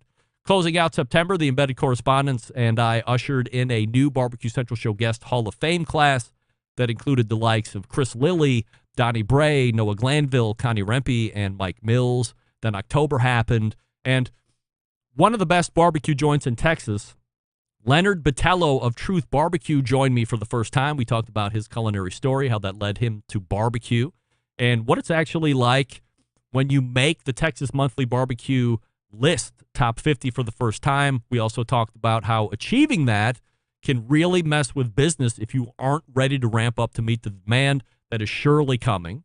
There was a bonus content dropped in October as well. The American Royal Barbecue Contest, for the first time ever, had a winner on both sides, the Invitational and Open, which you normally do every year, except this was done by the same team, QU. Pitmaster Grant Basilier joined me to talk about the achievement of winning both the Invitational and then waking up the next day hungover and winning the Open, and how he got into competition barbecue in the first place. Meathead debunked the myth of juices running clear in your poultry. Robert Moss released the Southern Living Top 50 Barbecue Joints. Owner of Pits and Spits, Ryan Zabril, stopped by for a discussion on hybrid cookers. Two options, $5,000 and $10,000 if you've always wanted to start a cook in an offset and then have a pellet cooker take over at some point later during the cook. This is something you're going to want to check out, of course. Also in October, we met the owner of Go Big or Go Barbecue, Aaron Huntelman, for the first time, a local Cleveland guy who actually won the Hartville Hardware Grill Fest, but he also sells his line of rubs and sauces, all of which are very good. I highly recommend the barbecue sauce. I find that to be exceptionally good. Chris Schaefer from Heavy Smoke came on the show, talked about winning the 2022 Jack Daniel's World Barbecue Championship. We talked about why the Jack has such a mystique and why pitmasters would trade away all of their other wins, almost all of them, to get this specific win. We also talked about how the win helped jump sales at his restaurant. Also in October, we met guys who invented something called the Turbo Truster. Kirk and Brian stopped by. We dug into their backgrounds, found out that they both really like venting things. They came up with the Turbo Truster together and decided this was the one that was going to win. They eventually went on the TV show Shark Tank, and they got picked up by Kevin O'Leary. We talked about the appearance and how getting Mr. Wonderful on board was going to help the growth of the company going into the future. This was one of my favorite conversations of 2022, hands down. Kirk and Brian, exceptionally open, exceptionally honest, even rolled with my punches that I threw just because I'm a douche. And a great listen if you missed it. Friend of the show, Sean Walchef, came back on from Cali Barbecue, talked about the benefits of smartphone storytelling, especially if you are a business of any type. You telling your story, far more compelling than having somebody else do it for you. Sean has been a longtime proselytizer of this and went in depth on how to do it and what benefits you will see as a business if you decide to do it, which there are many. And you know what? I'm still not done with 2022. November and December still yet to go, but I tried really hard. But Daniel Vaughn has said enough of the year in review. It's time for me, so we will abide. Before we get to Daniel, I'll talk to you about week 23. So look, I'm not going to get into the specifics, but the last 30 days have been a little troubling in the Rempe household. So I wasn't on the program as much as I would like. However, things are starting to normalize, or at least normalize as much as possible, so we're back on it. We kept in communication. I talked to him about where I was, what I was doing, what I wasn't doing. And now that we've started the week 23, back at it, we've made some weight readjustments. We've made some dietary adjustments to help get me back on track, lean out a little bit, start to do the rebuild of muscle, all that good stuff. And we're only a couple weeks away from the end of the year. So if you are the person that needs to have the year turn before you decide you want to make that lifestyle adjustment, get in contact with David now and have a plan in place. So when the year turns, you are ready to go. David Leans, Leans, davidleans.com/BBQ is the place to go. That's davidleans.com/BBQ. Talk to him. Tell him where you're at. He will meet you where you're at, not physically, but he will meet you where you're at in a health sense, get a grasp of what you're looking to do, and then put a plan in place to help you start initially, and then constantly revising. If you have questions, you text, you call, you can video chat with him. He's pretty much 24/7 available. And if you got $200 a month to do it like I do, it's an investment in yourself. You have to make the commitment. He's there to hold you accountable and answer all the questions and make sure that you are on the path to the best version of you. davidleans.com/BBQ. Do it before the year ends. Join me. I'm only 23 weeks ahead of you. Let's go. We are back with Daniel Vaughn. Right after this, stick around. We'll be right back. You're listening to the BBQ Central Show.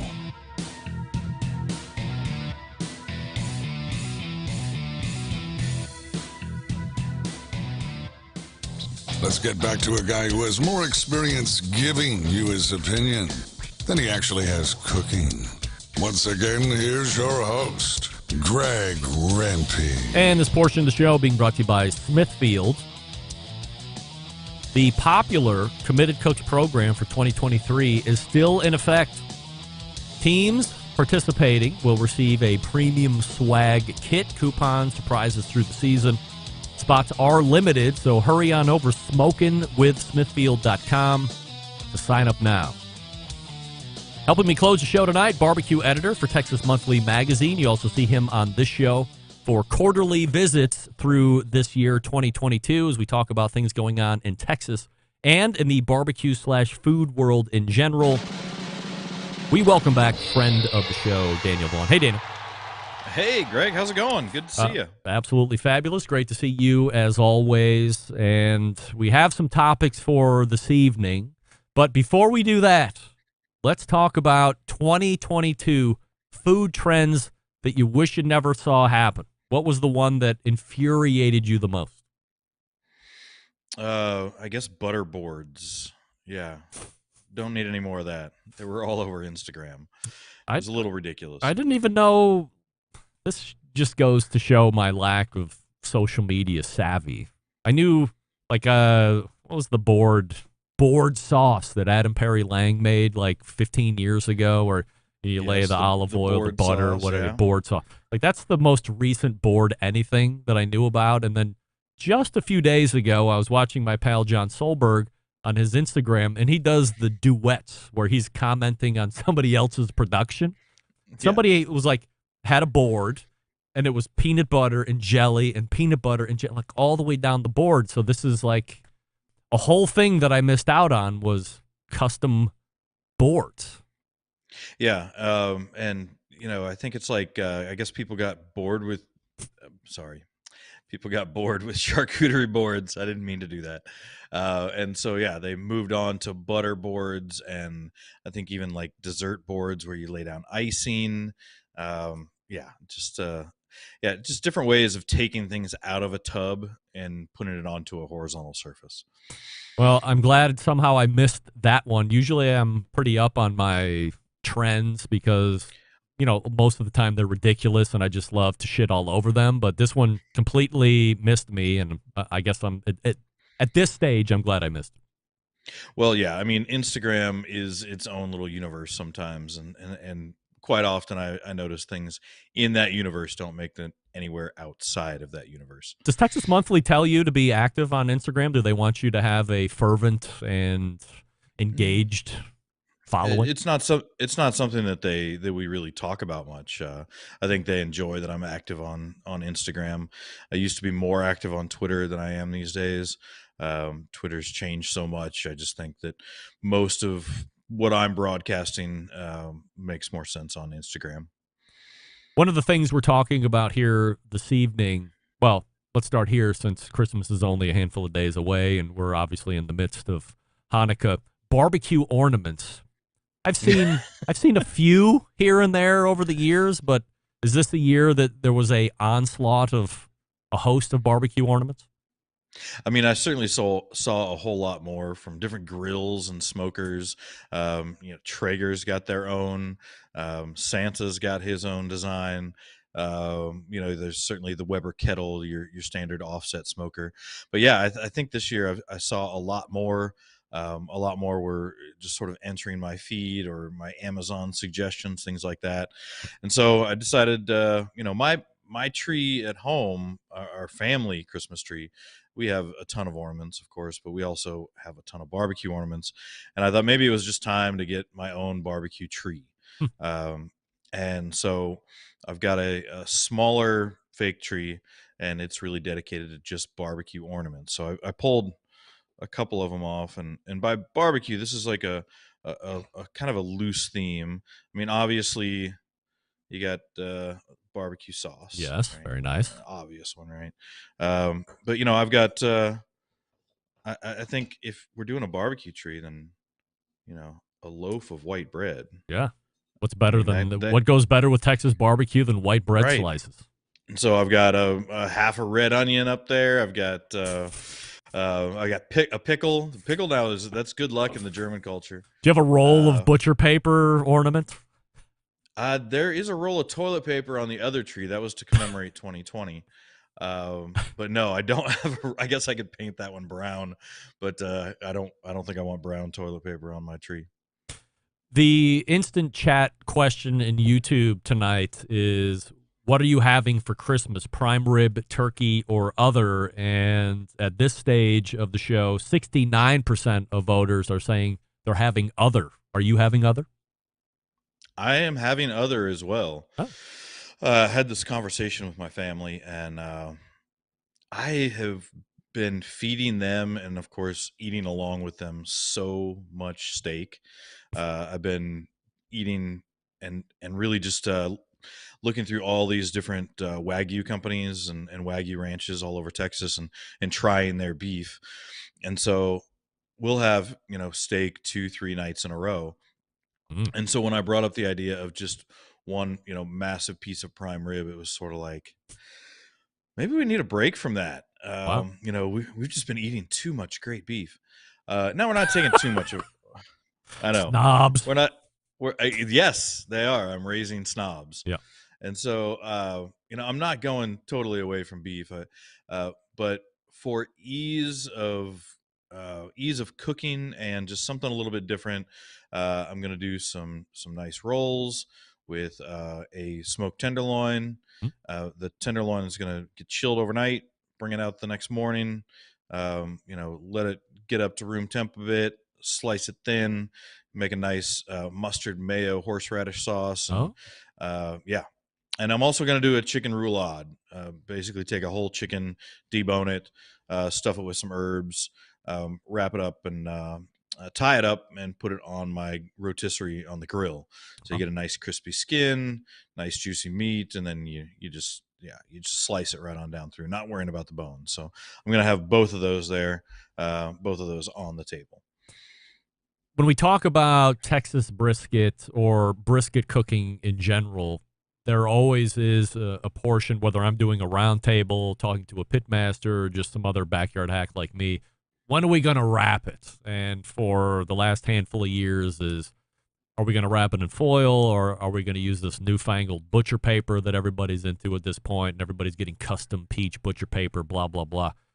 And as I'm reading Texas Monthly's or the tmbbq.com website, there's something that makes an appearance that I wasn't necessarily familiar with. I'm familiar with foil, obviously, but not familiar with foil boats, but you had a whole piece on foil boats. So where did it come from, and what are the benefits?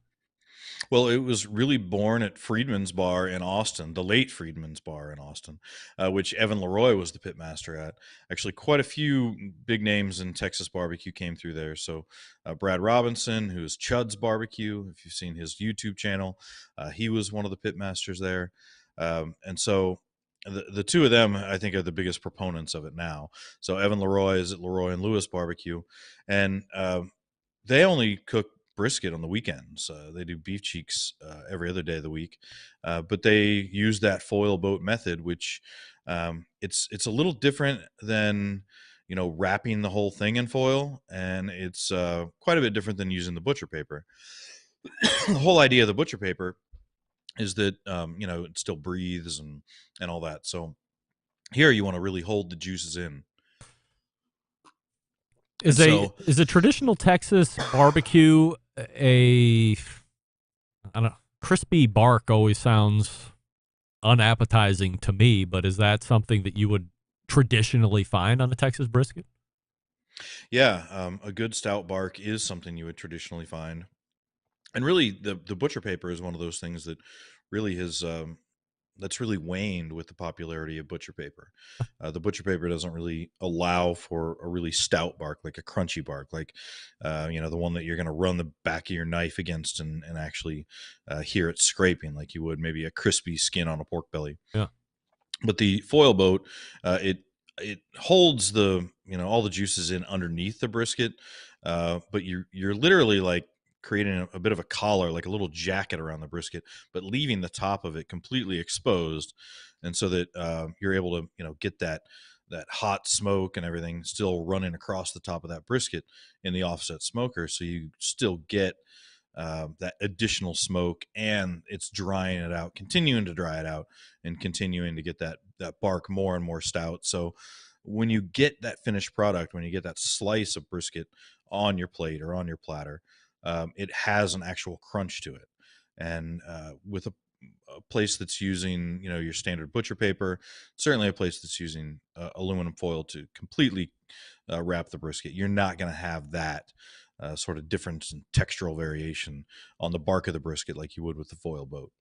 So typically when you're wrapping it, regardless of foil or butcher paper, going into it, you're sacrificing that crispy bark for something that's going to be a little bit more pliable. But to me, you're doing it for something completely different. You're going to push it through the cooking process when you're wrapping it up. So if you're foil boating it, does that also then eliminate the added benefit of wrapping it one way or the other?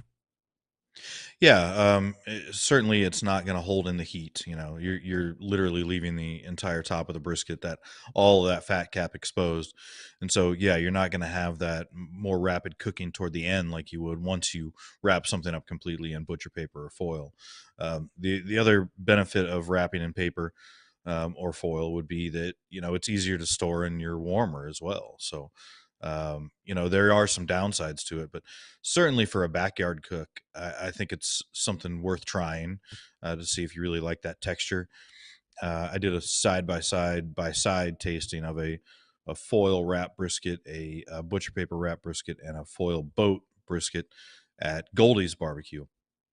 And Brad Robinson was also on the tasting panel, and several of the folks from Goldie's. And while we had differing opinions on which ones we like the best, everybody recognized the benefit of having that nice crunchy fat cap and could immediately pick out which one was the foil boat one. Do you see it catching on in 2023? More pitmasters in Texas going to this? Yeah, I think with so many YouTube channels out there, and so many barbecue joints trying to create content for sites like Instagram, I think they're all willing to try something new, if only for the purpose of having some content. So yeah, I think we will see quite a bit more of it. And I think if you're somebody who likes that crunch, it's going to be hard to go back. So if we're talking about traditional barbecue, the other thing we wanted to talk about this evening was savory spare ribs going the way of the dinosaur potentially.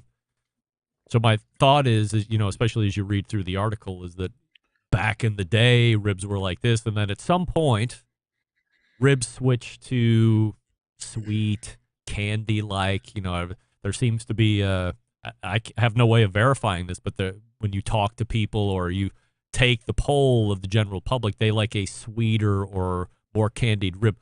Forget about what kind of tenderness they like, but just from a flavor profile, that's what they like. So, is it true? Was it a savory rib in the beginning, and then somewhere did it flex? When did it flex? And are we going to get back to a savory rib?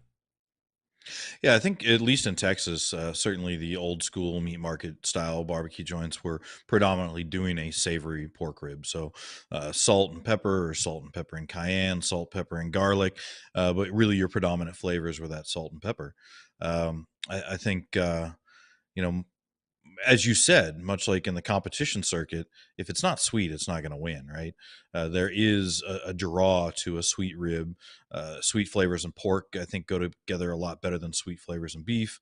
And also in this age where so much of barbecue is visual, is it going to be attractive to the eye, whether it's on Instagram or whether it's going to be just on the cutting block? The sheen of that sweet rib as well is something that I think is really appealing to folks, appealing to pit masters to be able to put out there. But I think there's been the trend, I think, has gone just too deep into barbecue culture in Texas. And when I was looking through, it started with a bite of a rib at Mickleweight Craft Meats, who actually is not a truly savory rib. They've got a little bit of sugar in there, but it's predominantly savory. Like, that's the flavors that come through. And it was eating that rib, it was almost like nostalgic. Like, wow, this tastes like a throwback rib from a barbecue truck in Austin that's 10 years old. And so I went back to look at the top 50, our latest top 50 from 2021, and so few of them were serving that savory rib. And it was a little eye-opening, like, wow, like, what is happening here, where the trend has really just overtaken things. And I think that much like when Aaron Franklin was releasing his book and videos, and all of a sudden everyone was doing this this simply seasoned brisket that was wrapped in butcher paper, that trend really just overtook things. And it was sort of telling on myself, right? Like, I'm looking at this top 50 that I had a huge part in compiling and saying, I don't want that to happen to these sweet ribs that now prospective pitmasters or the ones who are doing savory ribs right now feel like to make an impact that they need to add those sweet flavors. And so I highlighted some of my favorites around the state, and really my favorite one of all of them ended up being at Guest Family Barbecue in Waco. And they were the simplest of all. It was just salt and pepper for the seasoning. They didn't spritz them with anything. They didn't wrap them up in anything. They didn't glaze them with anything. It was just salt, pepper, smoke, put them on, smoke them, take them off, and cut them up. And they were spectacular, right? Just good fatty pork ribs, and a lot of smoke flavor. And the pepper was even kind of light. So it's really just about that savory pork flavor. And I think if you were to try them side by side, and you can at Guest Family, like, sweet ribs are so popular in Texas, they also serve a sweet glazed rib of the same variety. Spare ribs, just at the end, they sweet glaze them. So you can get, one or the other. But as they like to say, they're simple spare ribs and they're simple brisket. It's barbecue the way that Jesus ate it. Just as simple and down to the basics as possible. Is the consuming public the one demanding the sweet rib, or does the restaurant too, or are they guessing that that's what they want, and they're all kind of caught up in this ball? Yeah, I think if you give a sweet rib to somebody, they're probably not going to throw it back at you just because it's got a little sugar on it, right? It's going to be probably a little more tantalizing. But I think they kind of get old more quickly. At a place like Louis Miller Barbecue, I was surprised. This is a place that's been around since the 40s, and it's a recent addition that I went in there and ordered some spare ribs, and right before they served them, they sliced them up, and then they sprayed on a sweet barbecue sauce. It's a thinned out barbecue sauce, but still this sweet sauce. And Wayne Miller, the owner there, he just said, well, since I've started doing them this way, I'm selling like 4 times as many ribs. And he said, I really think it has to do with the customer, because they're cutting everything and serving everything, in a line where that customer who's about to order gets to see everything that's, gotten ordered and trade by the person in front of them. And he said that glaze, that sheen on those ribs just helps sell them more than anything else could. Well, I'm a fan of old school barbecue. I'm not a big crunchy bark guy myself, but I like the simple flavors. And while I think I make a pretty good barbecue sauce, in the end, it's way more vinegar-based than it would be a Kansas City or a overly sweet style. And I think that's why it also seems to complement chicken and brisket if you wanted to, pork butt for pulled pork sandwiches, and then ribs. But I'm a fan of just plain, no sauce or sauce on the side, so you can try it and then, dip a little bit into the sauce if you wanted to, just for compare and contrast. But maybe this is something that'll pick back up. But if the consumer is the one driving it, then even if we want to sit there and honk all day long on the simple flavors, restaurants are not going to go away from what's making them money. That's why they're in business in the first place. Yeah, well, I guess part of my goal was to try and get consumers out there to start paying attention to this trend, and if they don't like it, to certainly voice their opinion, and if they want to see what they're missing, if they're just eating sweet ribs now and want to see where they're missing, then I offered some places they could go give it a try, and I don't know, maybe that'll change some minds. Next time, we will cover Los Angeles barbecue, and maybe you'll have gone up north, and you can tell us about the legend of Matt Horn as well.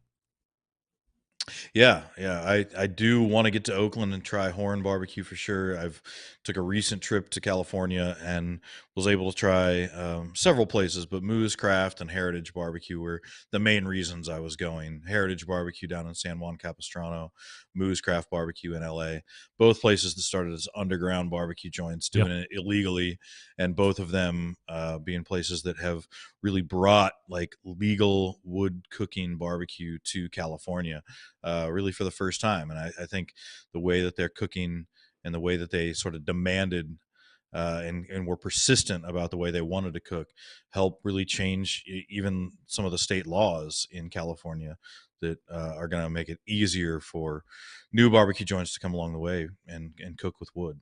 All right, so we'll dig into that a little bit more next time. But as we close out here in 2022, happy holidays the rest of the year, and happy New Year. And many, many thanks for doing the quarterly segments here in 2022. And we look forward to rekindling those in 2023. Have a great night. Oh, okay. All right. I was hoping you were going to ask. Always, of course. I was feeling like this was my end of the year review. See if I was going to get invited back next year. Yeah, we'll do it again next year for sure.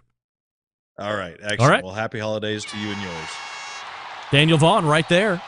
He's back for quarterly segments in 2023, so looking forward to that. And then digging in a little bit more on the Los Angeles area barbecue. As he said, Moo's and Heritage, both underground illegal barbecue joints as they started, and now changing the game out there. And then hopefully he can poke up to Oakland, where the legend of Matt Horn continues to grow to heroic status at this point. I've been chasing him for a year to try and get an interview. We've actually corresponded. Let's do this. And then it just breaks apart. But such is my mania as a host and show booker. We'll continue to try. We continue to try. We'll see how it goes from here. And we thank Daniel Vaughn for joining us. Texas Monthly's barbecue editor, tmbbq.com is his website. So make sure that you are headed over there to check out everything that's going on. Back in the day, watches were made to be worn in the pocket. After World War II, wristwatches came into vogue. Pocket watches quickly became an afterthought, finding their way into sock drawers and scrap heaps. Quite simply a tragedy. Enter Vortic Watch Company, helping bridge the gap between America's storied watch manufacturing past and taking it to the present day where wristwatches are finding incredible popularity once again. Here's the coolest part. Each watch that Vortic makes is unique and one of a kind. Vortic, founded on the motto that America wasn't assembled, it was built. Check out VorticWatches.com for more info.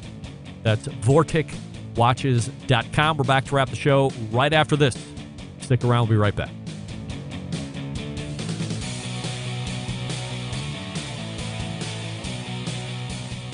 Whole packers, full racks, legs and thighs, injecting butts. If you've never heard this before, you might think you found the best XXX show ever.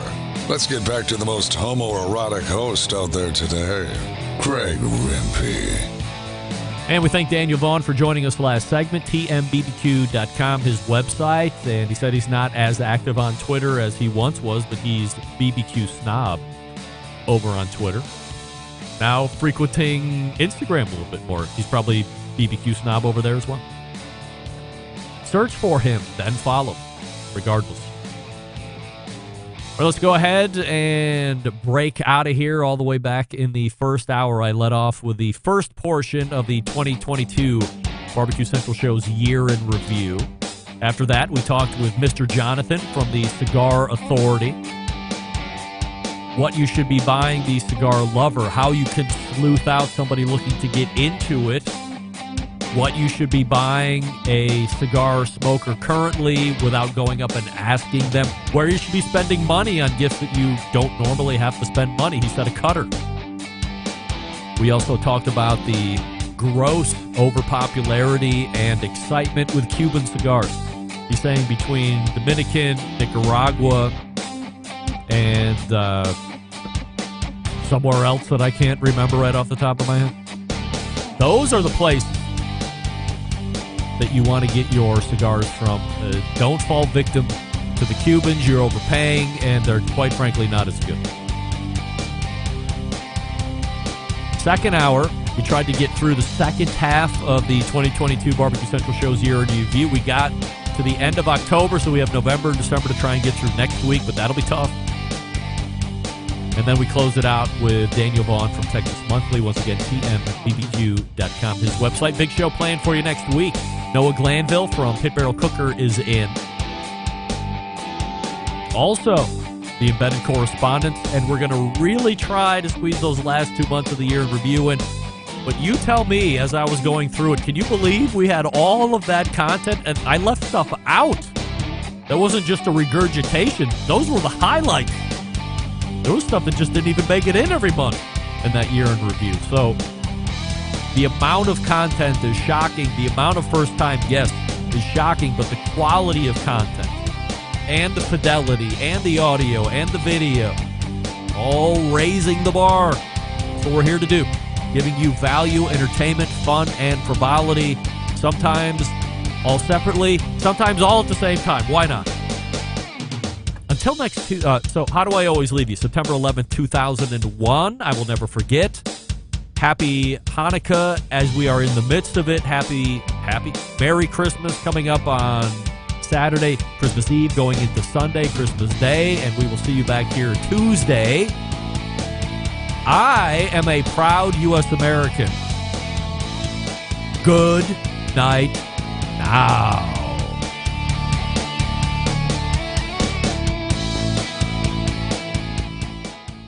This is Steve, the Cookout Coach, and you're listening to the Barbecue Central Show.